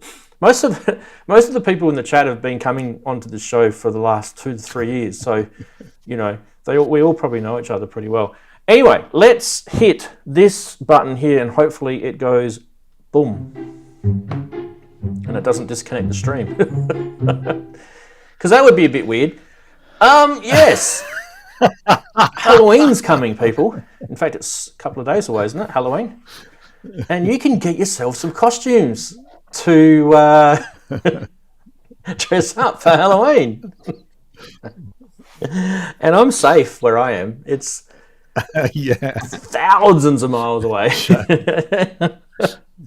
Thousands. By the way, disclaimer, I did not make this meme. I am just merely showing how despicable some people are in this world. Big hello to the British Prime Minister, by the way. Right. What else have we got? Is that not working? We can refresh. What about this one? If you are wanting to dress up in Halloween, like I said, there's quite a few of these. The Ghost producer, the kit includes master wave, fake followers, gigs, self-praise, and social media fame. All right? And please don't complain about how good these costumes are. There is no refunds. I am a fake controller DJ costume. It comes with I Hate Turntable stickers, 50 to 1 minute songs. Sorry, 51 minute songs, I should say. Pre-recorded mix, throwing cakes, and lace boxes. I don't get the lace boxes. Someone might need to explain that one to me. No.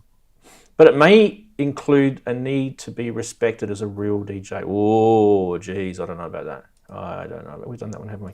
We've done that one. Right, what about this one? These costumes are coming out of the plethora here. The old Hatter DJ with the thumbs down. Includes weekly Facebook rants about back in the day. Hey, was this at your club, Ian? Yeah, definitely. Hatred of all the new music and tired gatekeeper takes. Supposed to be talks about vinyl versus digital sync controllers, etc. I don't really get that last bit. Anyway, may or may not include years of alcoholism. Oh, jeez. Go easy, people. Yes. Anyway, let's get back to... Look, so these are the Hollywood costumes. Don't call in. Don't send any money because I don't provide any of them. But let's get back to normal MIDIs. Before MIDI, this was it. This is what you had to do. Boom, boom, boom. Nice, superb. Darren, park bench that, mate. Yes. Look at his top hat. That is a good park bench. He's not wearing his top hat. I'm a bit disappointed, actually. Maybe it was hot that day.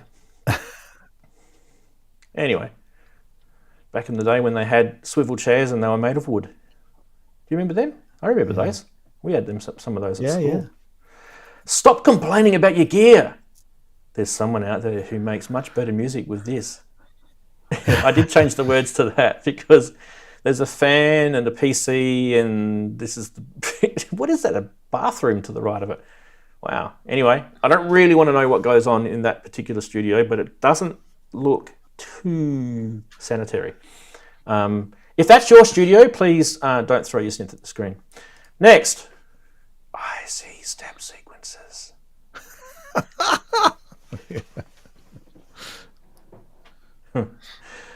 Dearie me. And if you do, I believe there isn't any help for you, so you're quite welcome to throw your synth at the screen for that. Right, gentlemen and ladies, what was your favourite meme of the week? We'll do the costumes as one, because they were separate, kind of... Right, okay. We'll do costumes as one, and you can specify which one you like if you want to do costumes. And then the others. So we had the... before MIDI, we had the IC step sequences. We had the... oh, geez, what was it? I've forgotten what they are now. We had the bad-looking studio, and that was it. Yeah. Darren? I see step sequences, I think, because that's what I'd been seeing. Yep. That's what we've been doing on the show. Marbles. What about you, Ian? What's your favourite? You can say none. I like the MIDI. The before. I know I like the before MIDI, but I have to say, and it's probably because I'm of a particular political persuasion. I did like our Prime Minister one. Yes, the Tory. Yeah. You maybe shouldn't. I've got that. We maybe should. Yeah. We maybe shouldn't call him a C, but well, it was. Give it time. Yeah. They all get called that after a while, don't they? Oh yeah, I'm sure. Yeah. Poor guys. Give it 2 weeks. Yeah, he's rich enough to handle it. Yeah, exactly. Yeah. Give it 2 weeks. Yeah. What are the chatties saying? Are they saying the same thing? Step sequences, one-man band, costumes are the best. Wow. All over the shop. Ghost was the best one. Yeah. Okay. Step sequences seems to be, I would say step sequences is probably the most one. It's my new way of life, says Paul Torbett. Nice stuff. Cool. Brilliant. Well, speaking of none of that, let's press this button and do some news. Hey, what about this, people? Hey, I bet you this surprised a few of you. Synclavier are back. And isn't this a really, really interesting little synth? Now, I am really disappointed that I can't show you audio with it. But what I'm going to do without trying to get a YouTube strike, because I've had one of those before, is press this button here and we can go to... Hello, Loopop. Thanks so much for doing a video. Hopefully it's it's a credit to you, mate, for doing the video, by the way. This is a massive video. It's about 45 minutes long or longer even. And yeah, but let's just get a lay of the land of this thing, okay? While we've got this, look how much is into this thing. Who wants to know about this? It is a regen of Synclavier. Who remembers the Synclavier? No, I mean, I've never ever got anywhere close to even being in the same room as one. But you know, we know what it is. No, we know what it was. You know, and I would have loved to. I would love to have a go on an original. Well, let's just put the cat out of the bag right now. This is a little desktop module, right? And if you ever remember the Synclaviers of the past, they were massive synths, right? Behemoth things. Yeah. Okay. This does take several synthesis types from the Synclavier 2. It looks a little bit like an Akai thing, doesn't it? Where was my photo gone? Let's just get my photo back up. Don't you reckon it looks like an Akai sort of product? I reckon it does, with the red and the black. Yeah. It's got this round corner. The round corner, yeah, it's kind of interesting, isn't it? Anyway, in its core, it offers a hell of a lot of synthesis.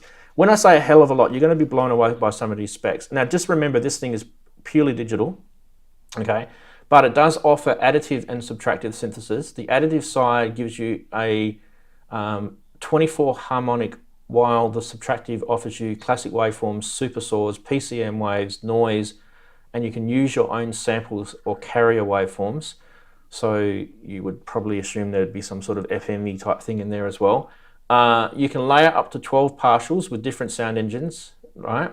So you've got the 3 additive, subtractive, and samples. That's your different sound engines. Plus you can add effects to each partial. So this kind of fits along similar sort of lines to the way Roland worked with partials, right? And according to the specs, it supports multi-sample patch lists. You can have 12 tracks for multi-timbral playback, layering sounds. Each track can host a multiple of effects, including chorus, reverb, vibrato, tremolo, arpeggiator, bit crusher, a multi-mode filter. So really, really action-packed in terms of that. It does support polyphonic aftertouch and MPE, so that is huge. Their sound engine is very, very big. It's got... When you buy this thing, it ships with 250 timbre presets, 900 plus factory presets, 6 newly created libraries, 2 new sample libraries, packed with the original contact from the older Synclavier. So that's going to be really nice for people that reminiscence about some of the older sounds, and you'll definitely find some really well-known sounds in there, which is going to be cool. Now, polyphony on this thing, I have been told that there isn't a limit. The limit, particularly on this, is probably what the CPU in the box can handle. Isn't that interesting? Let's have some quick thoughts. Yeah. Looking at $24.99 US, $22,499 US, and you have to add VAT or GST or whatever your tax is in your world. Who wants to go first? Synclavier. Do you want to go, Darren? All I can say. Well, I mean, I've never really had the scene or, like Ian said, been in the same room as the originals, but this looks it looks cool. It's a nice desktop synth, and it sounds pretty massive. I mean, it's out of my price range at the moment, but it looks mental. It looks nice as well. It's nicely designed, I think, as a desktop module. I'd have to have a look at it. And it's not even that. It's not massive neither, is it? It's I mean, you can see that in front of the key step there. Yeah, about the same height as well, isn't it? It's about. It looks great. About 2 hands wide. 2 adult hands wide. I think it looks great, and it's going to sound awesome. And the what's under the hood sounds quite impressive as well. Yeah. Ian. Yeah. I know you kind of like knobs and things like that. This doesn't have very many knobs on it. No. No. My first thought with any of this sort of stuff is it doing something that I can't get or I haven't got elsewhere? And it might well be until, I need to obviously look at Loopop's video right the way through, and, because I watched a little bit of PSN this morning, and Robbie mentioned it, and I thought, it looks really interesting and it looks really cool. I mean, we always want things cheaper than as cheap as possible, and over £2,000 UK pounds for it does seem quite a lot. So who is it aimed at? Because I haven't got £2,000 to spare, and presently, who are Yeah, isn't it? Is it 2,300 or something like that in UK? I don't know what the conversion is. Yeah. The way that sort of bothers me. Yeah, that's an awful lot of money. I mean, the last expensive synth I bought was the Hydra synth, and it took me over a year to get the money together to buy it, and that was 1,700 quid at the time. Exactly. But I knew by that time, although I'd only spent 2 minutes playing it at Synthfest, and watching lots of videos over that year, I knew that I was buying something that I really wanted. I need to see an awful lot more about this. Yeah. I have to say that the little demo bits on the website, and it's only what Robbie played last night, it didn't sound that inspiring. Now, maybe on Loopop's video, he really starts to get to the nuts and bolts of this. And it's a good video. It's definitely a good video. Right. Yeah. But I definitely will. We can have a look at some of those audio samples just while you're talking, Ian. I'll just get it up on the website. So, yeah, I mean, I thought I expected better. Keep going. Sorry, go on, Darren. As you said, Ian, as we was talking the other week, I know we shouldn't come down to cost, but I think that's what's going to happen, isn't it?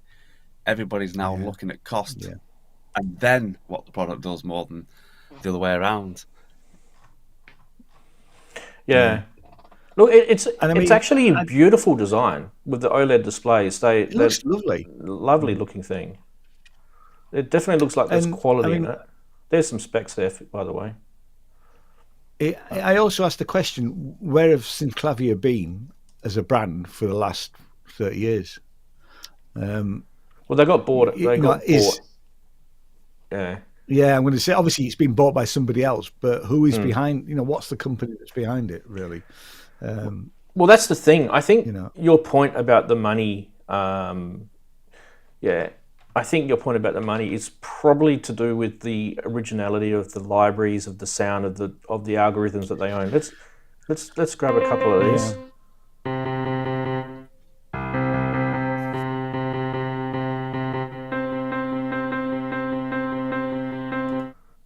Maybe not that. Let's try this. That was terrible.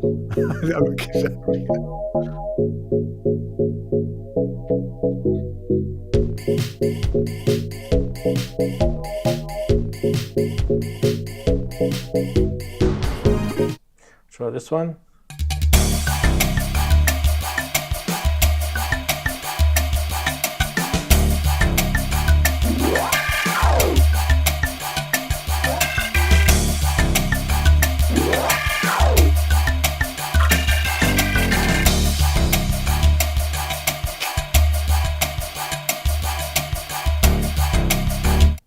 try this one.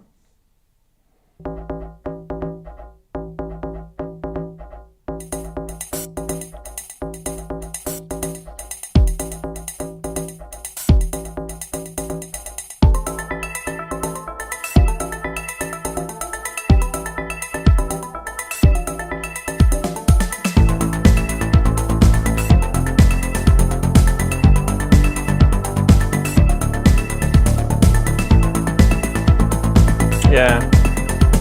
Look, They for don't me, sound very inspiring, do they? I know. But I think what they're trying to do, let's just kind of keep an open mind here. Synclavier is a 30-plus-year-old, maybe 40-year-old product, right? And it definitely has a heritage side. So one of the things that they will definitely need to be demonstrating is, can this achieve the heritage sounds that are synonymous with the original Synclavier sound? And that is a real 80s sound. That's where it's come from. Oh, yeah. And I can definitely hear the Synclavier sound in that, and it's quite unique. And it's not the same digital sound that you get from a DX or from a Korg M1, or do you know what I mean? So it definitely sits in its own space. And there will be people that will go, I need to buy into that because that Synclavier sound is unique. It's almost kind of similar to the Waldorf, what do you call it? Mental blank. Darren, Iridium? help me. PPG. Iridium? PPG. Oh, PPG. yeah. Yeah. So you can't. Filigree It's thing. yeah. So when you look at the PPG stuff, it had its unique sort of. It's a digital synth, but it had a unique sound about it, and I think the Synclavier has that. Now, one of the things that you'll probably find that you're paying for with this stuff is the sound design part of this is actually quite complex, and there's been quite a lot of development with making this so that it's actually relatively, when I say relatively, it depends on the person who we're talking about, but relatively simple to make your own designed sounds in this with the interface. And if you do go watch the Loop Pop video, he tends to show a bit of that simplicity, which he always, in my opinion, it always makes things look easy. And then when I get something that he's demonstrated, I'm like, how do you do it, Ziv? He's great at that. Ziv, you're amazing. That's why he gets all the reviews. But so it to a degree, we're talking about price, $2,400, $2,490, well, let's say $2,500 US, right? Better part of that. Yeah. That is going to be valuable to some people, and it's going to be a big, lump in your throat, like it is to you, to others. So it depends. It really depends on the person. Yeah, I mean it's a difficult one, isn't it? I mean, like we say, it's such a we haven't really heard it at its best yet until obviously more videos come out, really. So the jury clearly is still out. Yeah. Look, the thing is, I mean, I love the. I mean, I like the. It looks great, and I love the idea of simplicity. Yeah. I mean, I would always much prefer. Yeah, I mean, the reason I haven't chosen, I mean, I've said this. I keep banging on about this since I got the circuit. The circuit is simple. Yeah. Oh, to get- absolutely. to get You don't even stuff need done, doesn't even need a screen. and I love that about it. And so, I'm happy to be Mr. Simple in that respect. Yeah. Yeah, I'm with you on that. There's nothing worse than having something that's complex and just destroying your all. Well, you're right. It destroys your creativity. I mean, I spent a day this week working on a Korg cross, and it gets so menu divey that you just lose the whatever creativity you had, because you can't remember all of the bloody the multi-functioning elements that you have to, and which menu goes with. And it's just, I mean, I have complained to Korg about that over the years, but it's. I understand why. And by the time you get into it, you're thinking, well, what was the sound I was trying to design in the first place? Yeah, exactly. Have you guys noticed though? Let's catch it. While it's traveling past at 1,000,000 kilometers an hour, the resurgent of digital synths because we had the resurgence of analog synths. We've probably just spent the last 10 years having the resurgence of analog synths, and I would probably say we're at the tail end of that to a degree. I'm not saying it's over, but I'm just saying that, you know, you'll see people now releasing more digital stuff. Oh, absolutely. So the stuff that's coming out is more digital, right? So you've got Synclavier, you've got the Argon 8, which is wavetable stuff. You've got your granular stuff. You've got, you know what I mean? It's all digital. So yeah, samplers. You know, that was kind of what late 70s, early 80s re-emerging to get all those sort of vintage sounds back because we love them.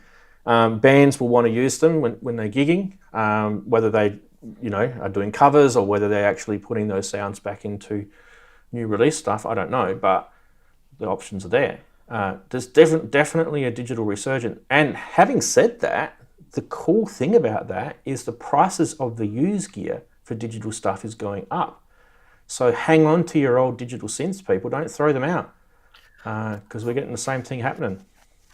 Yeah. Darren, I mean, your AN1X, it's going up in price. Yeah, exactly. Mate. At one point, I think in the middle of the analog resurgence, you could almost give them away. Yeah. Right, Ian, what were you going to say quickly, or I'll just go on to the next thing? I was just going to say that I never bothered whether a synth was analog or digital. You know, as I said before, I've only got one analog synth here. Everything else is digital. You know, and it never really bothered me. Yeah, you know, it was always about, you know, yes, you could say that, you know, I mean, certainly early digital synths sounded very much more brittle and they lost that warmth. But, you know, nowadays, you know, there's ways around that, isn't there? You know, by using analog filters and all sorts of things on digital synths that you can make them sound however you want, really. Well, that's the thing. I mean, with the resolution now of digital, the granular difference between the steps in the digital realm are so finite that the human ear is not going to pick it up. You might pick it up at the extreme ends of the spectrums, you know, where it becomes higher waveforms or very, very low wave. But really, in sensibilities, you're not going to. But I mean, even today, when I was showing the 182 sequencer, an analog synth sequencer, I should say, when I was showing the tuning of each step, and I took it out of the quantizer, and you were just literally seeing that just purely moving up. There was no steps at all. There's your analog world there, with, you know, with it, all of its purity. That's what some people love. It's just an example that the same thing happens with filters, and there's never going to be a question about, is that stepping? that stepping thing is pretty much out the window, but that's a guarantee for an analog world, and that's what people love about it. I'm not a huge fan of the drifting tuning, to be honest with you. I know I can achieve that sound as long as it doesn't keep drifting with detuning, right? But I don't want tuning to have to. I don't want to have to keep tuning my oscillators. That's a pain, and I feel for people. I hark back to my Moog Prodigy, which when I used to use it on stage and have to tune the bloody thing after every set, you know. Yeah. And then even within the half an hour, it would probably go out of tune a little bit, so I'd retune it again. And I mean, it switched me off Moog synths for decades. To some extent, I'm only really getting back there now. Yeah. You know? Well. You know, the funny thing is, ARP brought that 2500 out, and that oscillator was so stable for its day. I mean, that thing is insane. Like the what is it, the 1004 oscillator that they brought out for the 2500. It was, and they brought it into the 2600, and they put it into the Odyssey. So that oscillator is like, you know, worth its weight in gold. That was just genius. Whatever they did electronics-wise, and, you know, we're not electronic engineers here, we don't really know, but that was a thing of beauty. You didn't have to worry about tuning. You tuned it once, right, at the start. Yeah, exactly, and then left it. Yeah. You didn't have to touch it. I mean, sometimes it might have gone a little bit out of tune, but it's not like the Moogs, and, you know, they were the things that used to peeve people off. The old days. Oh God! So I mean, you know, it used to drive me mad. You know, that literally, I had a guitar tune at the side of it the whole time, knowing full well that the bloody thing would go out of tune quite quite Exactly. soon. Yeah. And another example is we talked recently about the Roland Boutique, the one they did in collaboration with Analog Solutions. What were they called? Studio Electronics, and that's the SEO2. So that's their only real true analog boutique one that they brought out. And when you were actually using the filter on the module itself, it actually was a digital control of the filter. Even though there's an analog filter underneath, it was still a digital control. And yes, it did have very high resolution and all that sort of stuff, but people were noticing, this is not behaving like a Moog filter is, because we're getting some weird sort of results. And then so they brought out that little CV extension box that you put on the side of this thing, which was an analog CV control of the filter, which you plug into the back of the module. Problem solved. Yeah. So yeah. Brilliant. And Wigoos is probably enjoying his because it's got the nice big knob, and he's just said it in chat. You can't be a big knob. You're definitely not a big knob, but you've got one. Anyway, that's for sure. All right, let's go back to the news. So we're finished with that. Bye, Synclavier. We love you. Now, what was next? What was next, indeed?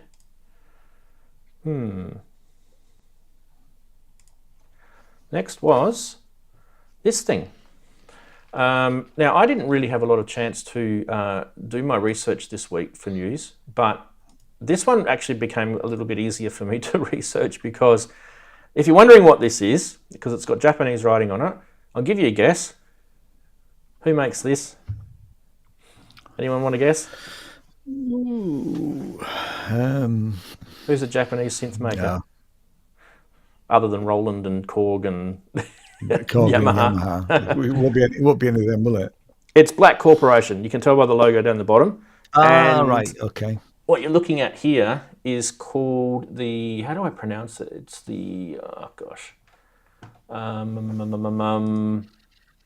Isenin? Tell me if I'm right with the pronunciation of that. It's Isenin, Isenin. Or it could be Isenin. Anyway, it's basically a Jupiter 8 voice, single voice for Eurorack. How cool is that? So this is a whole voice. It's got your two VCOs, it's got your VCF, your VCA, it's got LFO, two EGs, it's got a high pass, low pass filter, and also it's got your modulation controls for your oscillator as well. And it's going to, we don't actually know the price of this, and I don't have a video to hear what it sounds like. Well, it actually sounds like their Jupiter 8 clone anyway. But it's probably going to be about $700 or just under $700 if the Decard's voice price is anything to go by. Now, for some people in Eurorack land, that actually might be a killer module to get, because it's not a bad price. When you consider that, it's got a lot of connectivity already wired in, so you don't have to like patch other modules into this thing. Do you know what I mean? It's all there. You got LFOs, you got your VCOs and filters and stuff. But having said that, guys, wouldn't it be nice if you could actually use those things? Like, I want to use the LFO for something else. I want to use the envelope generator for something else. I want to use the filter for something else. At the moment, the only thing that you can plug this thing into is the tuning, the gate, and the output. They're the only connections that you've got on this thing. So I think that's definitely a first on their behalf. But yeah, other than that, if you want a Jupiter 8 voice, that might be the way to go. Might be a cheap way to get a single voice, that is. Yeah. Just have to buy 8 of them. Chris had called it Jupiter 1. Jupiter 1, yeah. Just buy 8 of them. Yeah. What's that? 8 times, wow, that's a lot of money. $5,000. Yeah, it's knocking on a bit. You can buy the module, which, by the way, is that. That's the actual 8 voice version for around about $4,000 US with free shipping worldwide. Yeah. And I think you have to pay I don't know, some sort of deposit on this, 1,000 or something. Yeah, Deposit. yeah. This is a balance of 2,550. So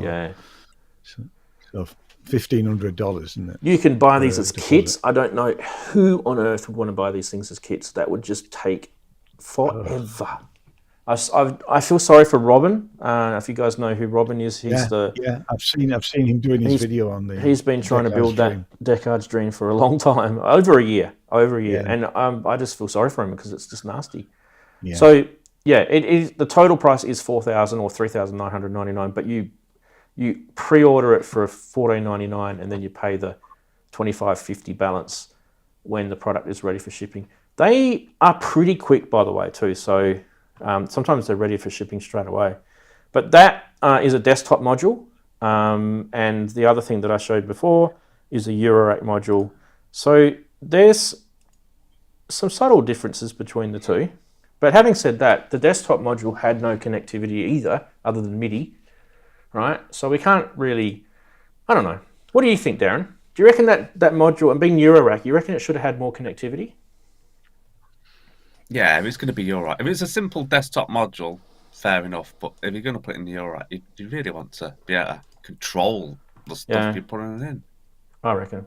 Yeah. Sometimes I feel like I'm just being grumpy when I say these things, but no, it's being honest. I agree with you. If it's like I say, if it's a desktop module and it sits on your desktop, you put your keyboard, great. Don't need all that. But if you put it in a eurorack, that's the whole part of eurorack, really, isn't it? Well, exactly.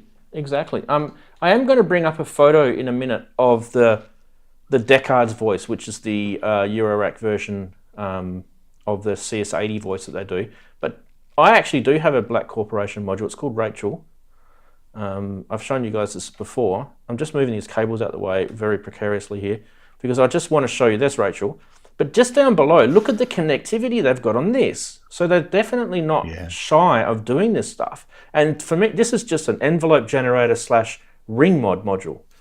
That's all this does. This doesn't even, it's an oscillator as well. Let's not forget that. But in terms of just how simple that module is, look at all the connectivity it's got. Why do they not do that is the big $60,000 question here, right? The Deckard's Dream Eurorack module. Let's get a Deckard's Dream Eurorack voice. I don't know how to spell Deckard's because I'm a complete idiot. There it is. Modular grid. Let's get the photo from modular grid. Now, you're going to absolutely go, what the? In a minute. I promise you. Because you'll just think to yourself, hang on a minute, they've just done that, and now before they've done this. Ready? Yes, you're ready. Mm-hmm. I'm trying to be quick. It doesn't always work that way. Here we go. There is the Deckard's voice, people. Look at the connectivity on that.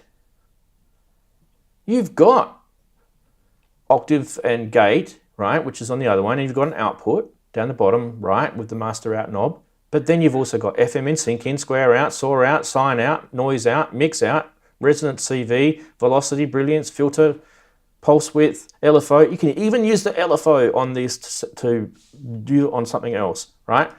That Deckard's voice is probably going to be, well, that's $699 you can buy that for. That's a CS80 voice, single voice.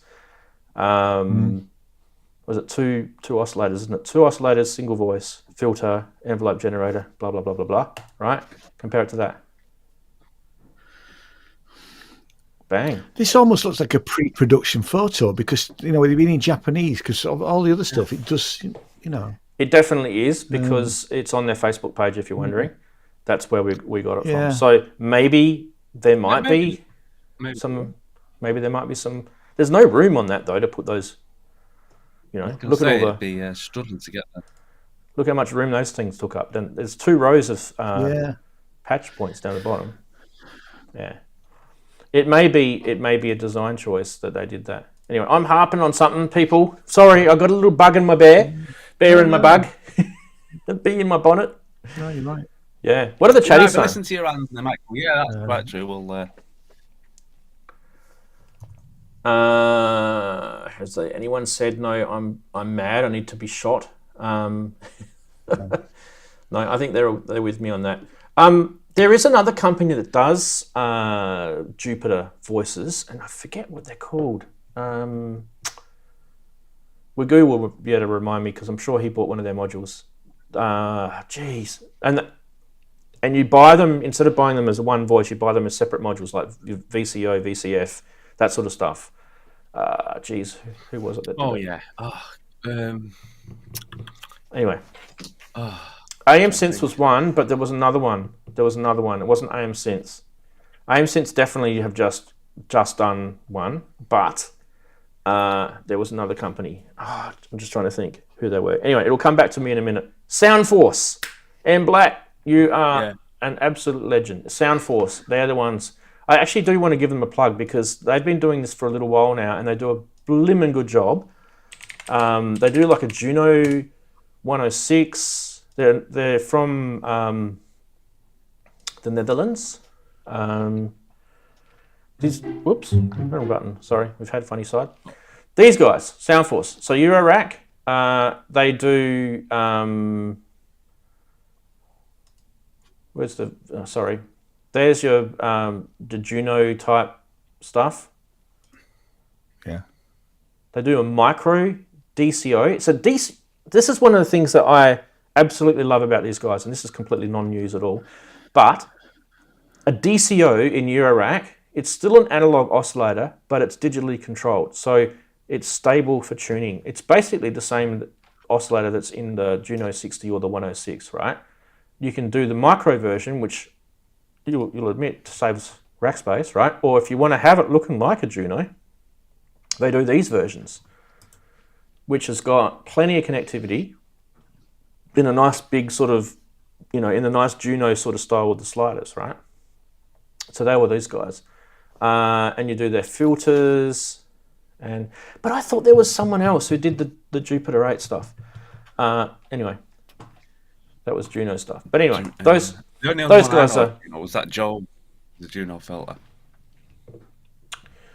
Let me just go on to modular grid, because I'm not going to sleep tonight without finding out what this is. If I go to modular grid and type in Jupiter, and it's definitely AM Synths was one, but there was another one that did them. I found it. System 80, that's who it is. System 80. And I want to show you System 80 stuff because it's actually really cool as well. So don't think that Black Corporation's the only option. This is kind of where I'm getting at with here. There are plenty of options when it comes to Jupiter style stuff, right? They do System 80. They do a whole bunch of Roland stuff. They're actually really, really cool. Sorry, I'm just trying to get their website up. Bingo, there it is. So that you can see this looks like a System 100 type thing. Okay, but if we go to here, look at these babies. Look, you can do an 808 drum machine in Eurorack. How cool is that? Superb. That literally is a module in Eurorack, right? Isn't that a thing of beauty? Now, I've seen some guys with this. This is, truly a cool module. I don't know if I'd want to have one because, it takes up a lot of rack space, but there's that. Now, did I say 80 Jupiter? I think it's this. I think it's this one. I could be wrong. It might not be this one. But I'm pretty sure that's a Jupiter voice, VCO, VCF, VCA. And a little bit more connectivity on this too. So you've got connectivity here across the middle. It's hard to see because of the render, right? And then you've also got modulation connectivity down the bottom. So that, I could be wrong, but I'm pretty sure that's Jupiter voices as well. Someone in the chat will probably correct me if I'm wrong. But yeah, there are options. Nothing against Black Corporation, by the way. They make superb electronics. So, and I can attest to that because I've got the Rachel. It's really, really well made. Sounds beautiful too. Like, how can someone get so nerdy over a ring mod? Me, that ring mod, right? That ring mod. No other ring mod. Probably the second ring mod that I like is probably the Mogafoga, and then out of that, all other ring mods just sound like horse.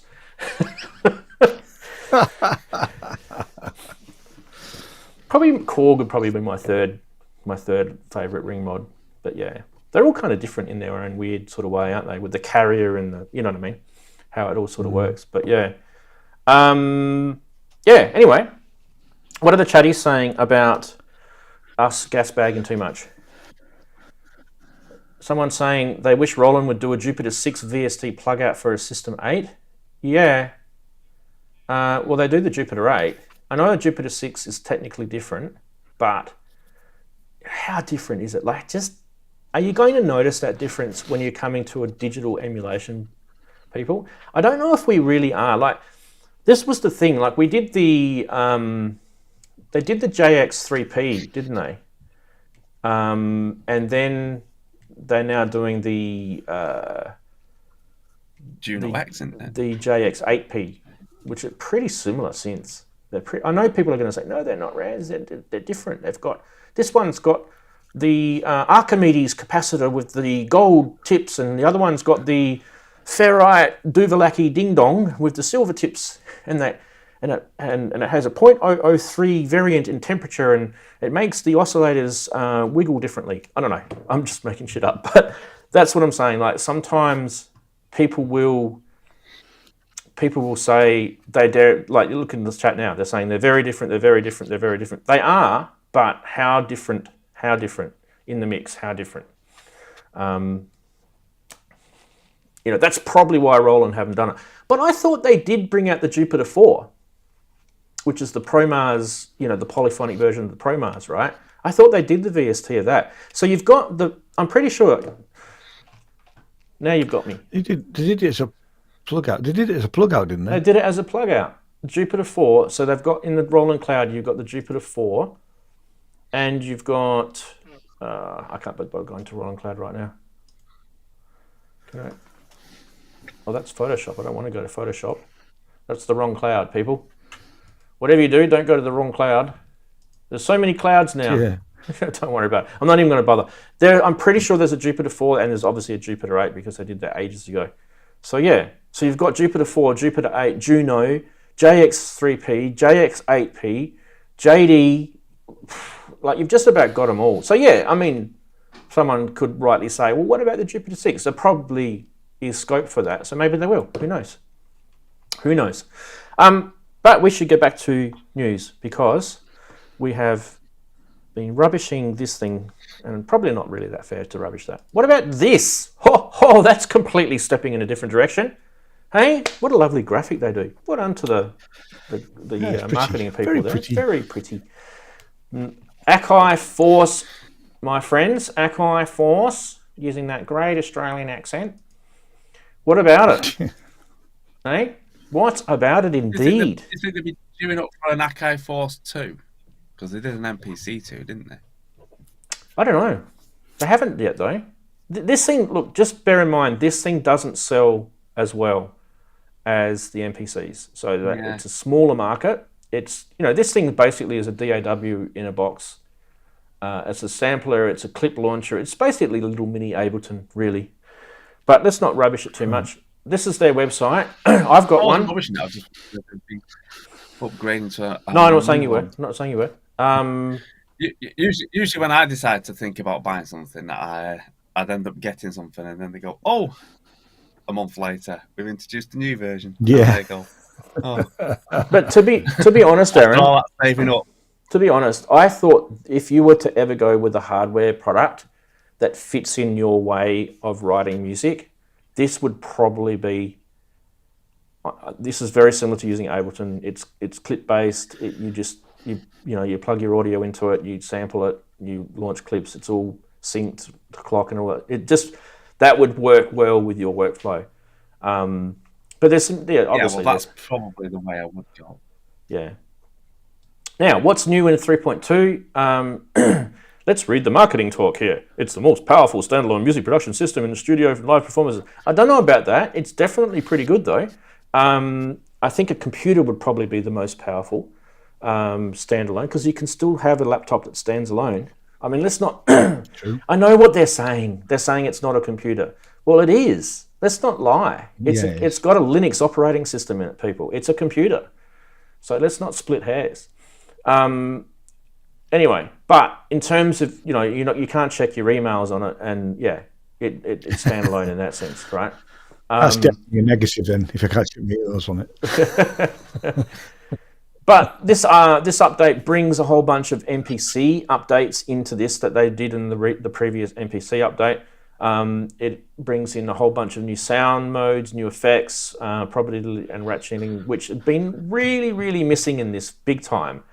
And there's some nicer automation features with the track system on it. The tuner was in the MPC ages ago, so that's basically, let's copy and paste a whole bunch of code that was in the MPC software and dump it on the Force.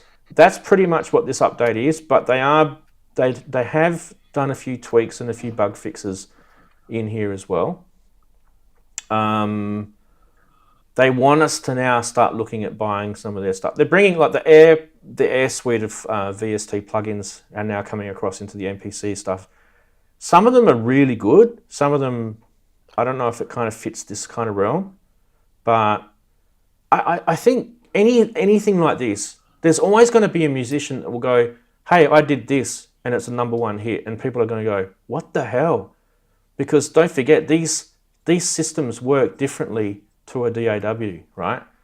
They work more like sampling and clipping and launching and stuff like that. So that sort of resampling and mangling is going to be interesting with these instruments, right? You can resample these instruments and mangle those samples and then relaunch them. So that's kind of the realm that you're in, and you stay in that sense, you stay in the box. So these are all still the MPC stuff.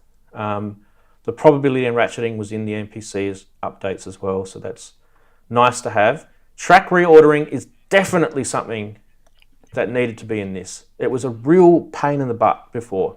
So if anyone's owned an Akai Force, like I have, if you ever wanted to reorder your tracks, you had to delete them and add them manually. Right. In the past. Now you can actually change the position in the matrix mixer, which is really, really cool.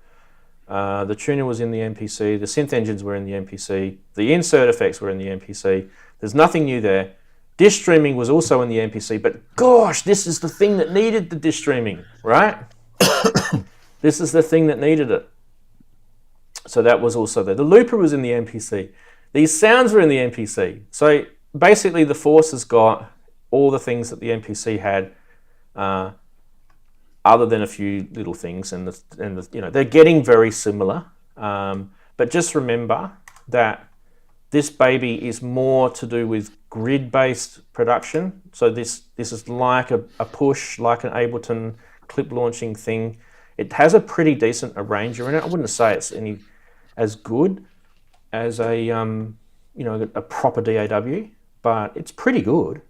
And yeah, it's a pretty big machine. Like it's, takes up a lot of space on your desk. But I know guys that have got this and they've got rid of a whole bunch of other gear, and they literally just sit there and churn out beats in the Force, and they swear by it. So, I probably don't use mine as much as I should. I definitely use it more than I use some of the other gear I've got though. Anyway, 3.2 update. If you haven't done it and you have got a Force, go and do it, because it's probably worth your while to get some of those MPC features in there. If anything, the track reordering, just do it for that, because that's pretty handy. You want to have that. Like Lisa in the chat, Inky the Cat, she's also a Force owner. I know that screen doesn't tilt. That was like the biggest furf that they ever did on that thing. It would have been so good if you could tilt the screen on this thing. There was a guy who hacked his Force and he made the screen tilt, and he was like doing videos on how he did it, and I don't recommend. It's not for the faint-hearted. You actually need to be very, very good at this sort of stuff. There's guys that have hacked into the operating system on both the MPCs and the Force, and they've got bash shells running on them, and they're mounting different, graphics when they boot up, and it's some really cool hacking stuff going on behind the scenes with this stuff. So, Anyway, plugging mice into it and using a mouse on the screen, and it's some interesting stuff happening. But yeah, in terms of, kudos anyway, because they keep updating it, because some companies would have probably give up by now updating. I mean, how old is now? And any been around, and any free update is always good. Yeah. Some of the guys in the chat are saying, "Does it run Doom?" You could probably run like Doom on it, or what was the one before that? Wolfenstein. It was Quake, wasn't there? Quake, Wolfenstein. I never played that. Oh, Quake. God. I played Doom and I played Quake. You could probably run Wolfenstein on an Apple Watch. There's probably more processing power on this thing than what was on the original computers in the day. They have a pretty decent CPU in them. That they're not going to be, as powerful as your music production PC. But just remember, they have been the operating system has been pulled apart and reassembled bit by bit just to use the things that it needs. So it needs access to the audio interfaces, it needs access to this, that, and the other. But it doesn't, like I said before, it doesn't need to check your emails. It doesn't need to, I don't know. I can't think of something else to say, but you guys get the idea. It is pretty good. The screen on them are very, very nice. They're very nice screens. Same as the MPC screens.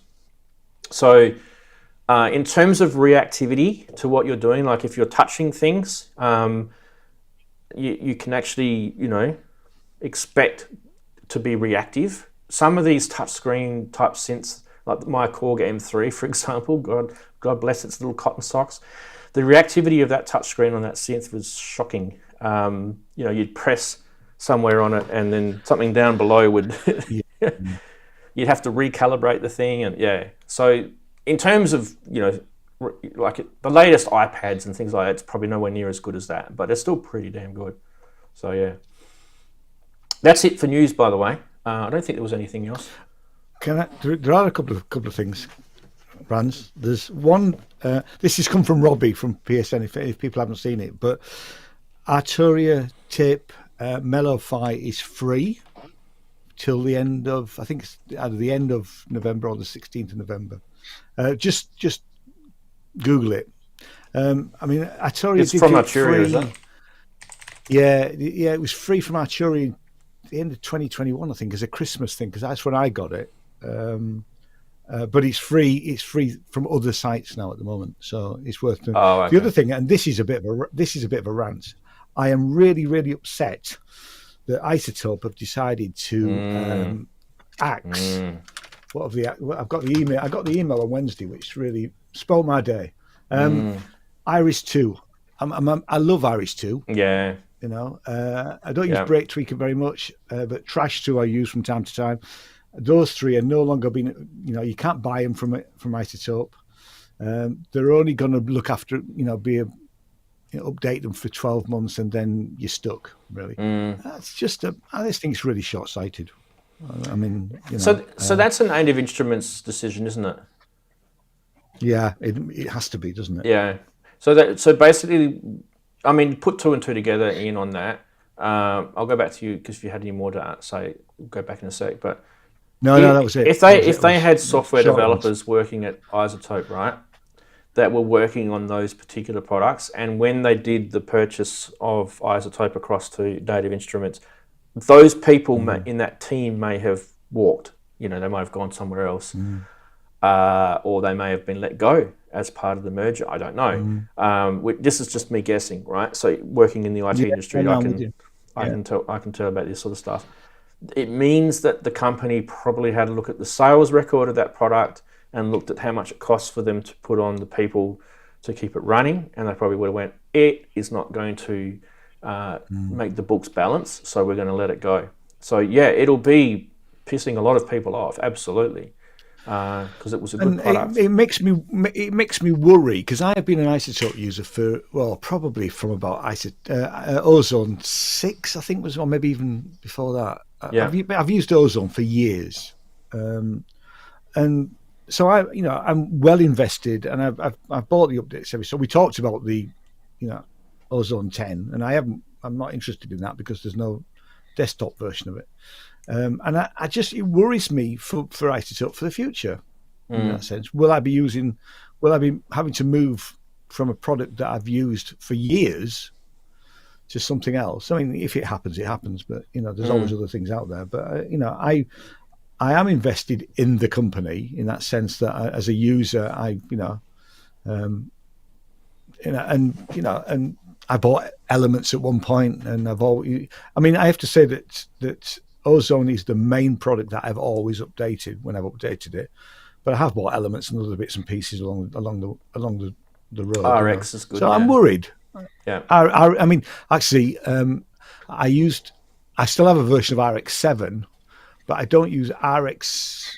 No, not RX7. It was RX5. I don't use RX enough to actually warrant buying the latest version. It's a brilliant product, and I've got a sort of weird cut down version that you get with Elements, which I did use last week when I was doing that video, because on the video I put out on Monday, David Joseph had the builders in, and I was having to trying to cut out nail guns and things. It didn't do it fully, but I was able to improve the audio a little bit. Whereas I know that sorry. I just said, yeah, it's good. Darren, even if it only cuts out a little bit, it's better than nothing. It's better than nothing. Exactly. Limited. I know the full version would be able to nail it completely, because that's what used to happen when I used version 5. It may have improved on a newer version. I do have the RX9 here. If you want to send me anything, I can try it out for you. As an alternative, and it's free. Nvidia, of all people, who make graphics cards, as you may know. Yep. They brought out a like a noise reduction thing a few years ago, which I was talking about a while ago, which was incredibly bizarre how it algorithmically knew what was the audio of a voice compared to any other noise that was in the background. And there's this video of this guy in the US who brought his leaf blower into his studio, and literally it was a petrol leaf blower, turned it on in front of the mic, and this thing would have been as loud as hell, right? And all you could hear was his voice. And there was very subtle kind of algorithmic glitches in it, but hell, it did a good job. Yeah, you get that. Yeah. So and you always got that with RX to some extent. You just dialed that back a bit. Yeah. Anyway, like I said, Office Day, if you want to send me something, I can clean it up for you. What was that, Darren? Do you get that sort of worrying feeling? I was going to say, do you get that worrying feeling in that it's going to sort of like slowly get absorbed into Native Instruments as a whole and become just part of Even Complete, basically, and it won't be I do actually, and I've never been a fan of Complete. So I never really use it. So that's and I'm not probably going to start now. So I mean, if that ever happens, then I won't be using it anymore. Yeah. I bought it once, and I won't do it again. No. This is it here, by the way. When is this? 2020, so not that long ago. So let's go to here. RTX Voice is called. So I did do a video. It's on my channel about it. I'll have a look at it. Where I actually talked about the RTX Voice thing. I don't know if it's still being supported, but it's part of the GeForce RTX graphics cards, and I think GeForce Series 2 and above. So you've got GeForce 2080 or GeForce 3080. But I had a 1080, well, I still do, and it still worked on that. So, and it was free. So it's not going to be a Mac type of thing anyway. No, this is for this is for a Windows. Yeah. So find someone with a Windows computer. I do have. I've got a couple of Windows computers. They're not running. I think 7's the last operating system I'm using on Windows, but hey ho. Yeah. But the interesting thing with that particular thing was, so NVIDIA thought, hang on a minute, our graphics cards have got this kind of cool feature in them that does, I don't know, sort of monitoring of waveforms, right? Because it's graphics card. So graphics is basically the same as sound, except in a different frequency and a different type. But it's still monitoring of waveforms. And the whole idea with that was for the streaming market, because in 2020, you think back 2 years ago, when we had COVID, that streaming market just boomed because people were being locked down, they were at home. They needed to find a way of getting people to work from home and not sound like a prat because their kids were screaming in the background. That was kind of it. And it actually did a really good job. So do check that out. I don't know how good it is in terms of that. Thanks for that. Yeah. Sometimes I say things and the chatties just completely shut me down. But yeah, Isotope RX is really, really good. So I use it. I'm using it right now, by the way, and I use it subtly. I don't use it. I always think less is more when you're doing any of these things, by the way. Oh, definitely. Yeah. So always back it off a little bit. What is this COVID you're talking about? Yeah, it's like we travelled in time. It's kind of weird how we've come out the other side, isn't it? And we're just kind of very cynical people about it all, aren't we? What was that vaccination that you gave us? What was in that? Was it really 5G nanobytes? Nanobots? Some of those conspiracy theory videos that you see on social media are just, I mean, entertainment for me. They could be true, but for now, it is pure entertainment for me. Yeah. Okay, so price watch. We have that to come.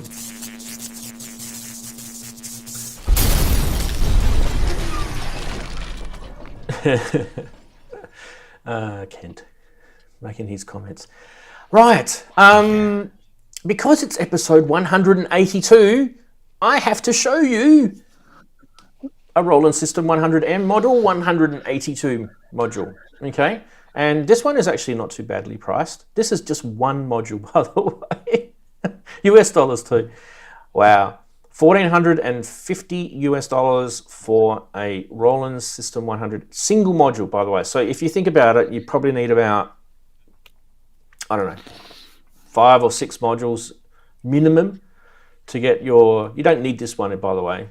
This is just a sequencer, but yeah, that would be getting pretty pricey, no doubt. No doubt indeed. I do have another one, so it goes up in price.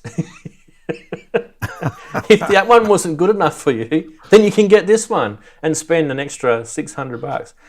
Ah, dear. But yeah, it just goes to show you just how different these things were. Pretty big, right? I actually want to show you. I do have the auction here somewhere, don't I? Hang on a sec, give me a sec.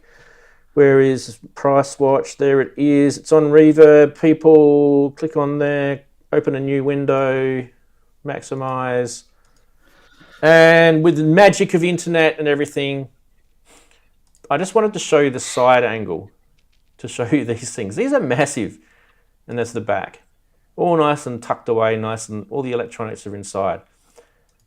Bit different to the older ARP 2500 modules, I have to say. But yeah, there's a System 100 module. If you've never seen one before, now you have. And while we're at it, let's compare that to Behringer's little play on it, which is a eurorack module, right? And I've just got that sitting over here in my little rack. There you go, look at that. So there is the eurorack version of it. So there's really not a lot of difference. In fact, obviously they would have had to change a bunch of stuff to get this fitting voltage wires and fitting into eurorack. But you'll find that all the knobs are there. So you've got tempo, delay, gate, time, and you've got your steps thing, you've got your step number switch, your parallel, your series. They do have a voltage range switch on here though, you'll notice. See, coming back over here, let me just maximize this for you here for you. There you go. So there's a voltage range on the CV outs, which I find pretty cool.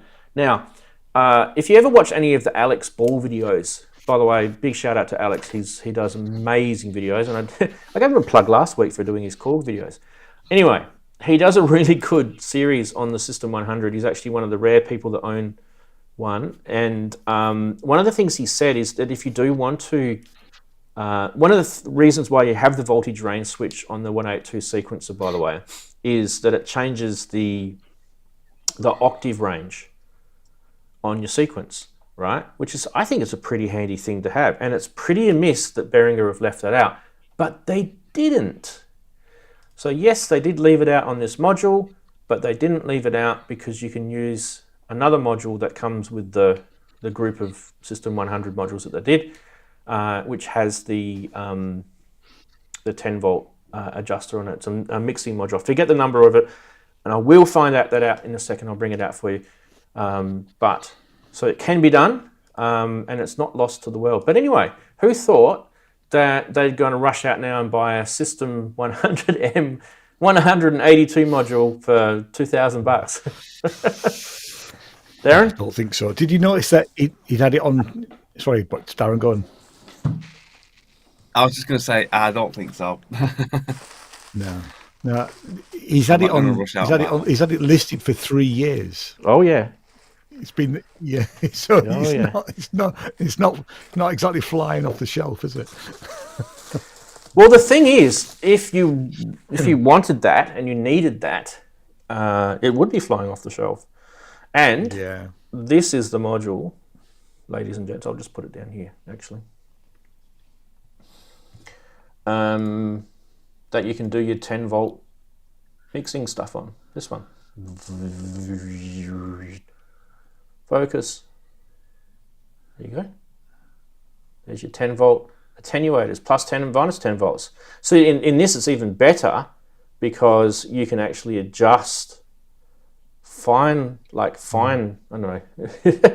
I don't know if you'd call that fine. It's more like a fine knob than fine adjustments. But yeah, you know what I'm saying. You can adjust that as opposed to just switching between 3 and 10 volts, which in a way is kind of cool because that gets you whatever octave range you want on your sequencer. And I bet that's got people thinking about other sequencers that they've got in Eurorack thinking, haha, that's a friggin' good idea. So yes, you can. On any sequencer's CV out, you can adjust the voltage range on it. And it will play around with, Darren, it will play around with your marbles. There you go. Play around with your marbles. Yeah. So there you go. So 182 modules for sale, running out the door. Like Ian said, definitely been sitting on the market a bit too long. Sometimes that would probably be a warning sign for some people. Geez, notice the difference in conversion. Look at that. $3,200 Australian. Thank you very much. That's mortgage territory, that is. Wow, that's nasty stuff. Yes. Right. Brooksy gave up on Ranzee's show. No, Brooksy did not give up on Ranzee's show. Brooksy is performing, as I mentioned earlier. So he never gives up on my show. He's back. Don't worry. Brooksy's at a gig. It's a jam session, isn't it? It's the Hardware's jam meetup in Sheffield, I think he's Yes. Yeah, That's what he's doing. And as I mentioned earlier, if you were there earlier, you probably would have heard me say it. Brooksy's actually written into us because he really wanted to talk about the 182 sequencer. So I read out what he wrote to me on Facebook so that I could share it with you guys. He uses the 182 sequencer in his gig box that his skiff that he uses when he gigs. So that's the only sequencer that's in that setup because it's so immediate and so easy to manipulate with all the different things that you can do. And it's simplistic enough to be powerful, if that makes sense. So yeah, it's definitely got some limitations, right? But those limitations become your friend if you know the power within of those limitations. This is what I'm thinking, Darren. With that sequencer, and with marbles combined, that's like, it's almost infinite what the possibilities are, really, isn't it? Yeah, it's going to be quite cool when you get them both. Yeah, when you get them, when you've learnt marbles more, and you know, Yeah. it'll be cool. It'll be cool. When I haven't lost my Like I marbles. say, you've got a basic one, then well, you might lose it trying to do it. Yeah.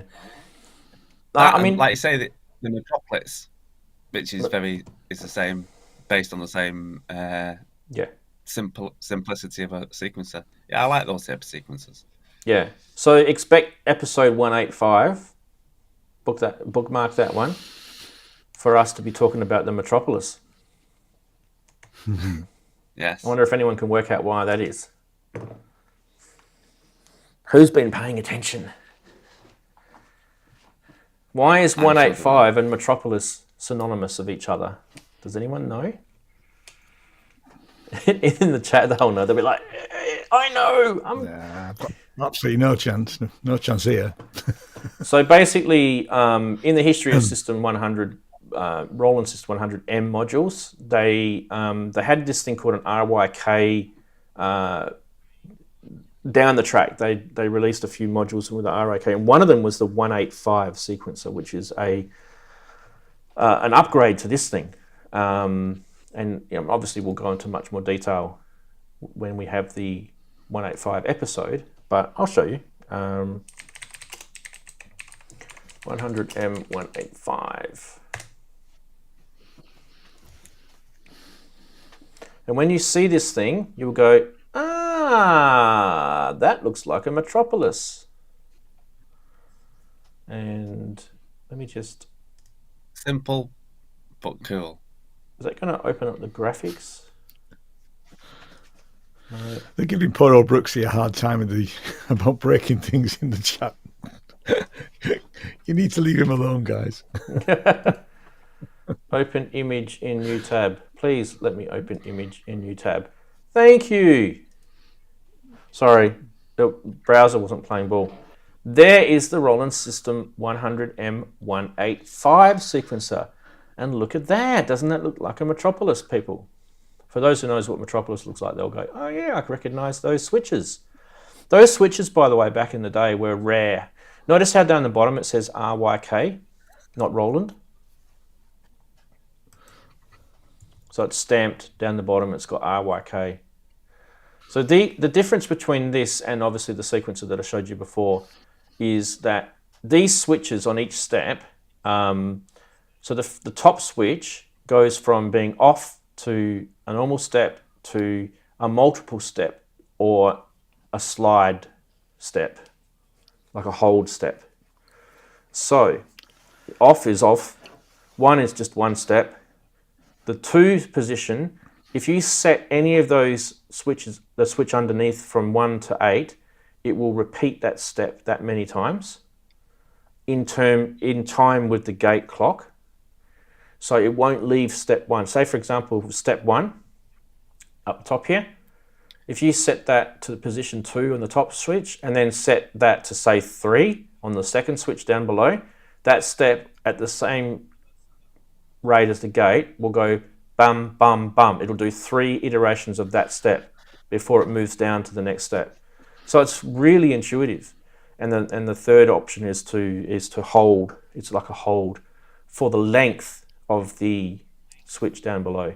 So it's a pretty cool sequencer, and that's what Metropolis was built on. So yeah. So we'll have a little bit more detail. Obviously, I don't have a 185, but I do have a Metropolis. And they're really interesting. The history of sequencers it's actually, someone needs to do it. Like, I wish I had time, I would do it. There's so many cool things that sequencers have done over the years. The one that I'm getting, I mean, I'm nerdy about the Roland one right now, but the one I'm getting into at the moment is the 2500 sequencers that came out that Behringer remade from the ARP 2500. They're really like basic but weird. So it's kind of like, you have to think, these people were inventing this stuff in the late 60s, early 70s, and you think to yourself, what was going on back then is got nothing to do with what's going on now in the music world. They had different challenges. They didn't even have MIDI. MIDI wasn't even known about for the next 13 years. So the things that they were doing back then were purely like, pioneer in a sense. They were pretty cool. So anyway. Sounds like an Alex Ball video on sequences, the history of sequences to me. Yeah, well, Universal Vibe in the chat said Mark Doty on the history of sequences. Mark Doty, yeah. Yeah. As long as the word polyphony isn't in it, I'm happy. Or paraphonic or paraphonic sequences. The SQ1's a pretty cool sequencer, isn't it, Ian? It is, yeah. As is the SQ64 is as well, actually. But the SQ1 was, and fairly reasonable, wasn't it? Or still is. Yeah, I've got one of them. It's simple to use as well. Like all good things. If it's simple, it's more creative. I love it. Yeah, exactly. Yeah, it's really weird, but they work really well with the ARP 2600, and someone might be able to tell me if there's any actual truth in this. When Korg brought out the SQ1, was there a bit of ARP influence in its design? Because it does reminisce me of some of the sequences that ARP had with the 2600. It has some I don't know, I'm guessing. But yeah, I would have thought so. Them bringing out, the ARP Odyssey and other things. I'm sure, there's some influence there. In my opinion. Yeah. Now, while we were talking about prices and we were looking at that 182 on the price watch, what's it called? Gear for is that what you guys have? Gear for Music. Gear for Music is that probably a good one to use? I know it's probably a competitor, but oh no, don't worry, it's fine. They're not always the cheapest. You don't do Behringer stuff though, do you? No, used to do. Okay, so the reason why I want to show you this is because look at how cheap that sequencer is. 79 quid is pretty cheap for a sequencer. And by the way, it is built reasonably well. So we're not saying, it's going to be built like paper and it'll just crash and it'll break in 5 minutes. I've had mine for a while now. How long have I had my System 100 stuff, Darren? It's been a couple of years, right? Yeah, I was going to say a few years now. Yeah. When it was first coming out, you were getting it, weren't you? When it first came out, I got mine. So, I mean, when you think about it, like it's a no-brainer. If you want to muck around with, if you've got a little bit of modular gear, if you want to muck around with sequences, that thing is just killer for the price. You can't really beat it. Like if I was to look at an IntelliGel, and this is definitely not a stab at IntelliGel Metropolix. I don't even know if they've got them here. Yeah, I was going to say, I don't think you can get the Metropolis now. It's the Metroplex. Metropolex. I don't know if Gear for Music sell it. They're about 540, 550 quid. Yeah, I don't think Gear for Music sell it. Metropolix. Oh yeah, they do. £649. It's gone up then. So, and that's only 3 parts, isn't it? Well, no, 2 tracks. Yeah. 2 tracks, technically 3, I think. I think there's a way to get 3 tracks out of this. I don't know, I can't remember. When I remember watching the video, there was a way to get the 3rd track out of it. But Ian, just out of curiosity, notice when we looked at that 185 module before, look at the switches. Yeah. So you've got your mode switch down the bottom, which is your single gate, your off, your on, your multiples, and your slide. And then above it, you've got your 1 to 8 repeats. And there's a bunch of stuff that you can do within that as well, by the way. So it's not just limited to what that does in terms of gate pulsing as well. There's some cool stuff you can do there. So it is based on the 185, and well, in fact, I think if you actually look up an IntelliGel, let me see if I can get it up. Police. It should say 185 on it, I think. I could be wrong. I don't want a PDF. Give me an image. Here we go. Any of And these... there is a Max for Live 182 and a 185 sequencer as well. So yeah. Is it? Oh, well, I must have. I mean, to be fair, I must have them because all of the Max for Live bits are in Max MSP. I mean, I haven't done any Max MSP for the last couple of weeks. I need to get into a regular habit of doing so much each week because, you know. Yeah, the 185 RAK, you can get that as a Max for Live. I've got it. Thing. I use it quite often. That is the wrong thing. I've just clicked on the wrong thing because I'm a prat. I'm an idiot. That's not what I wanted. I actually wanted the old one. Here we go. There you go. If you look just underneath the word Metropolis, it says RYKM185. It's really hard to see, but maybe I can... Yeah, no, I get it. Can I zoom in on this? It's just there. We can see it. Yeah. So, well, you've got one, Darren. You know it's there. Yeah. So, I can guarantee it's there. So yeah, in my eurorack, it's probably my favorite sequencer in my eurorack. But having said that, I do like the 182 because it's a lot simpler and it's just there, analog-y, cheap as anything. It just does its job. But as I'd probably say they're probably both the same. I'd probably say the same. I mean, my favourite sequencer will be probably the Metropolis. Marbles as a random generator and some cool, weird stuff. Marbles is awesome. But yeah, exactly. Like I say, I've used Marbles quite a lot just for that sort of, I don't know, sort of like I say, it's Turing machine effect, flick of the dice type of thing. I love all that sort of stuff. You know. Well, Marbles is just right up your... I know you don't do modular in, but that's like right up your street. No, but exactly. Like, I mean, the more you guys talk about it, the more I am resisting.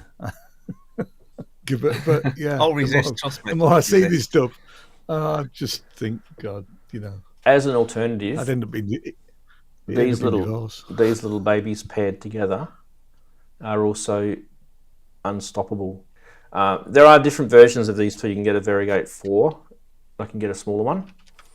The Variegate 8 Plus without the voltage blocks. So the voltage blocks is basically a modulation CV. So this is basically a pitch sequencer. There's eight tracks in this, right? But if you just got the Variegate 8 Plus by itself, it actually has 2 CV channels. So you can send out pitch on those 2 CV tracks. And then also on top of that, it also has 8 gate tracks. So technically it's 10 tracks for a sequencer, and it's got saved memory, patch memory, everything. It is insanely cool.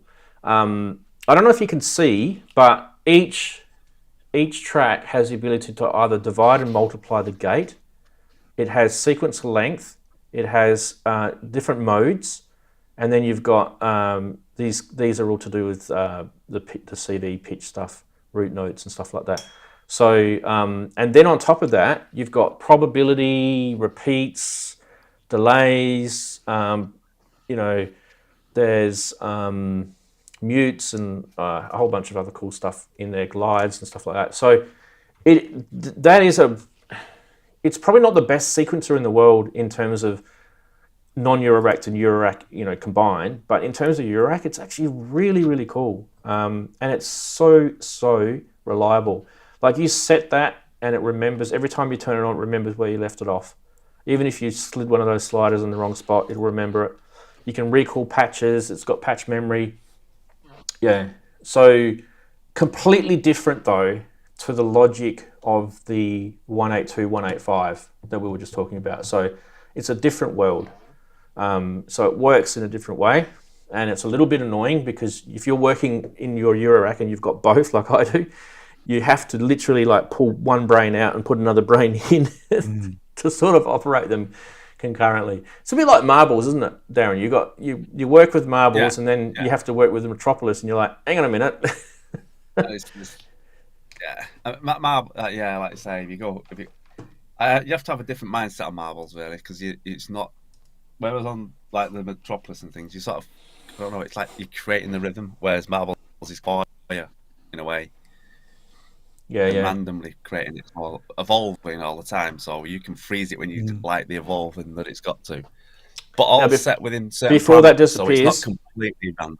Darren, before that disappears, let's thank Wagoo for his 10 chuffs. Thank you, Wagoo, for your 10 chuffs. The only person that loves to put his chuffs on the line. I don't even know what a chuff. Swiss francs. Right, now, we don't have Name That Synth. I know people get annoyed about this because some people just watch this show just for this segment. Just for that, yeah. Just for Name That Synth. And I hit the wrong button before, by the way. But, I have some news about Name That Synth. And the reason why we don't have a Name That Synth this week is because I'm not getting people submitting them to show. So if it's crickets coming in through the door, that's crickets to show you guys. So what that means is you guys are going to get busy out there. Now, I just wanted to remind people what it actually means to be a person that submits a video. It means that if nobody guesses your video and they don't guess the synth, you get the prize. Yep, it's as simple as that. Now, if you make that obscure as you want, just as long as you play by the rules, and it has to get past the gatekeeper before it goes on the show, it definitely will happen. Now, I sat down today and I thought, look, I know people are going to get pissed off because it's not a Name That Synth today. So what do I do? Do I have time? And I started to try and make one, and I just thought, I'm not going to get this done in time because it's going to sound like crap if I rush it. I want to give it a good effort. So what I've decided to do is I'm going to make 3 of them, all right? And I'm going to put them in reserve, and I'll probably spend the next few days putting them together. So that will be just in case nothing happens next week. We'll have one up its sleeve for next week. Now, if I decide to make 3 of them, I'm going to choose a synth that isn't on my gear list. So I'm going to go borrow a synth from a friend. It's always a good idea. And then you guys are going to be completely baffled by who the hell that is and what the hell that is. So send your synth get any in. dark, I might be able to hide synths in my room to do. The submission process, as Universal Vibe has asked correctly in the chat, the submission process is actually really simple. What you do is you do a video, you do up to a minute long, and this information is in the Discord channel, which I will bring up in a second. Let me find the Discord channel first. There we go, and there we go. There's the Discord address if you need it. There's a Discord address, and then when you join Discord, there'll be a channel called Name That Synth, and check out the rules on there. Once you submit your video, you upload it on your own YouTube channel unlisted. So don't tell anyone about it. Don't share it around. Don't publish it as a public video on your channel. You can change it to public after we've shown it on the show, so it's still yours. You still own it. It's still your copyright, I guess, whatever you want to call it. But that video will be private, and it's not private, but unlisted. Don't make it private, sorry. It'll be private in the sense that no one will know about it except for me and yourself.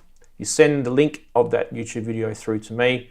Very simple, and then I check it out, and if I need you to make any changes, which is very, very rare, by the way. I've only ever done 1 or 2 where I've told people to change something, and usually it's around the copyright stuff. So if you're going to use people's music that doesn't belong to you, that will probably be where I'll tell you that needs to be changed. So make sure it's original. Most of us will do original stuff anyway because we're pretty cool like that. It's pretty easy in that sense. So the cool part about it, Ian, I think for you anyway, is that you get to sit down with the synth, right, that you haven't touched for a while, and then it makes you fall in love with that synth again. It makes you sort of push I need to do a couple, don't I? It's finding the time. Yes, I will do. Or realise the reason why you don't use that synth. Oh yeah, it could be. It could be on the chopping block after the video's done. It'd be like, yep, that's going out the door. So yeah, people out there in the big wide world, get busy. So yeah, Name That Synth will come back as soon as I get people submitting their submissions. And there's some people in the channel who have got skin in the game, so they don't need to feel guilty. Okay, so there's people in the channel like myself, there's Makeshifter, there's Eddie, F Rose, there's Darren, you've done a couple now, you know, so there's people that have got skin in the game. So yeah, get your submissions through. Now, I haven't got anything that I can use, you see, because everyone knows what I've got. So as soon as I put it up, there's not. You don't need to. Don't feel bad. And Ian, by the way, I was only joking about you. No. I was thinking the other week actually. I need to get around to doing something, and not something that people see around here, in the sense that you can look at what's on my back wall. You can multi. None of that stuff. Yeah, so you can multi-track it as well. If, like, for example, it's a mono synth and you want to multi-track it, you can do that. As long as there's no external effects or no external compression or anything like that, it's just straight out the back of the synth. Right. That is all good. That's on the Discord channel that I mentioned earlier. All that information's there. Now, chatties were talking about a couple of things which I want to pick up on. Haven't seen Eddie for a while. I know he's been busy, so he does chat to me on social media, so he's still around. Grey Wolf, who's... Oleg, who's the guy that does the Blue Up, he is still around. I haven't talked to him for a couple of weeks, but he still lurks on Discord. So if you do want to chat to Grey Wolf or Oleg, yes, he is in Russia. There may be VPNs and things that he has to use to try and get onto the internet because, that is the reason why we probably don't see him as often. I think in Russia, YouTube is actually banned in their country. So for him to watch YouTube, for example, he has to kind of either, I don't know if it's breaking the law or if it's just a VPN thing or what. But anyway, so but yeah, if he is watching on the replay, big shout out to Oleg. He's an awesome guy, and I hate how politics and crap gets in the way of people, real life people, like there's nothing. No, they're just innocent in these things. Jake's 3D's in chat. Hey, Henrik, beautiful, nice to see you. He's jumped in late. Now, last thing is daylight savings. Okay, so you guys hit that tomorrow, right? In the UK? Yes, 1 o'clock this morning, early tomorrow. Okay, so let's see if we can work this out. Next week will still be a 1 p.m. show UK time. So I think that means for me, I start streaming an hour later where I am, but for you guys, it's still the same time technically. So we go back an hour, so it'll still be 2 o'clock here, won't it? It'll be at your end, Ranzee, it'll be later. Yeah, I'll go forward. You guys are the same technically. So right now, just to give you guys an example, so it's just after 4 o'clock in London right now, right? Mm-hmm. It's 4:05. It is 11:05 in New York. Okay, so that's the time. As of tomorrow, if I was saying the same thing right now, it would have been. What did you say, Darren? An hour. You go. Did you say you go back an hour or forward? We go back an hour. Yeah. So you go back. We go back. So it would be. It'd be an hour later for me, but it'll be still the same time for you. Yeah. Okay. I see what you're saying. So instead of it being 11 o'clock my time, it'll be 12 o'clock my time to say the same thing. Midnight. Okay. Yeah. Good. All right. So I've just got to do later streams for the next 6 months. Yay! You end up putting UK on at 1 o'clock too. Well, I'll still stream at 1 o'clock. It just means like you do, the extended show. Yeah, it'll be the extended show. Yeah, I think that kind of works out. But I don't think anything changes for you guys. It just changes for me and whoever else doesn't observe daylight savings. So if you are in a zone I am that doesn't have daylight savings, your time will change forward or back depending on what hemisphere you're in. For me, it's forward because I'm in the southern hemisphere. If you're in the northern hemisphere and you don't observe daylight savings, it'll go back. an hour for you. But for you guys in the UK, You did try changing it a few years ago, didn't you, Ranz? it was You did really, try changing it. it was UK too version hard. was, but It then was it just sort of too hard. confused. Yeah, the easiest thing for me to do was for me to change here, and then everyone else just keeps doing the same thing. So the best thing for our chatties to do, if they haven't already, is obviously subscribe, but also to ding the bell, because the bell will tell you when it's going to come live, won't it? that's a good point. Yeah, definitely subscribe. Yeah, so 1 p.m. UK time is when I do the early show, and that's the noodling about, talking about stuff, and then about 2 p.m. UK time is when we do the main segments. So yeah, good on you, Darren.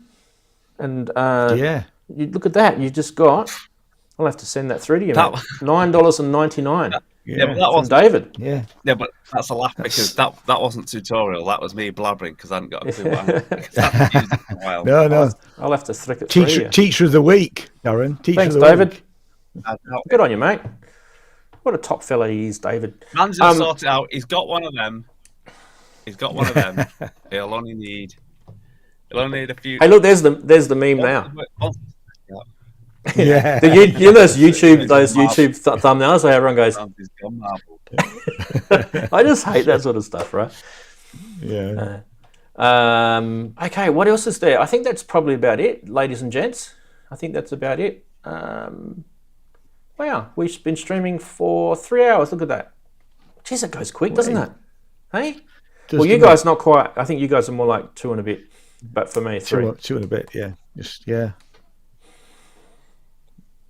Great stuff. It always goes quick. Well, it's nice to have you two. It's a little bit more cozy when it's just us. We can talk about other people and no one will care. Yeah, But it feels cozy, right? But there was still it does, yeah. the normal number of people watching the show. I've just looked at the stats and I went, hang on. It's not that cozy, people. It's cozy here. That's awesome. Great show. Thank you very much, says everyone in chat. Well, thank you guys in chat for being the awesome people that you are. Like Ian said, don't forget to hit the like button. There's only 23 likes according to my thing right now, which I think is a little bit sad. Surely you guys can hit the like button. Darren gets really upset 25. if you don't hit the like button. He told me. Yeah. I get upset if no one likes 26. my stuff. It's getting there. Yeah. It's going up. 29. Way. I don't really care, by the way. I really don't mind. YouTube cares, isn't it? YouTube cares. That's it. We got to 28. Yeah. We got a few extra out of that. All right, guys. Awesome. And next week, who knows what the show is going to be about? But you should definitely come back and check it out if you're new, because we'd love to have you back. Also, Ian and Darren, also much appreciated you being on the show and giving up your free time. Best regards to you guys. Have an awesome weekend. Tomorrow I'm off to a carnival, so carnival food for me tomorrow. Yay! Good stuff. We'll be doing marbles next week. Maybe we'll play with the marbles a bit more. I don't know. Anyway, on that note, ta-ta, everybody. Bye-bye. Enjoy your week. Everybody. Bye, guys. Bye, don't forget, Bye, press record, people. Be nice to your mum. Yep.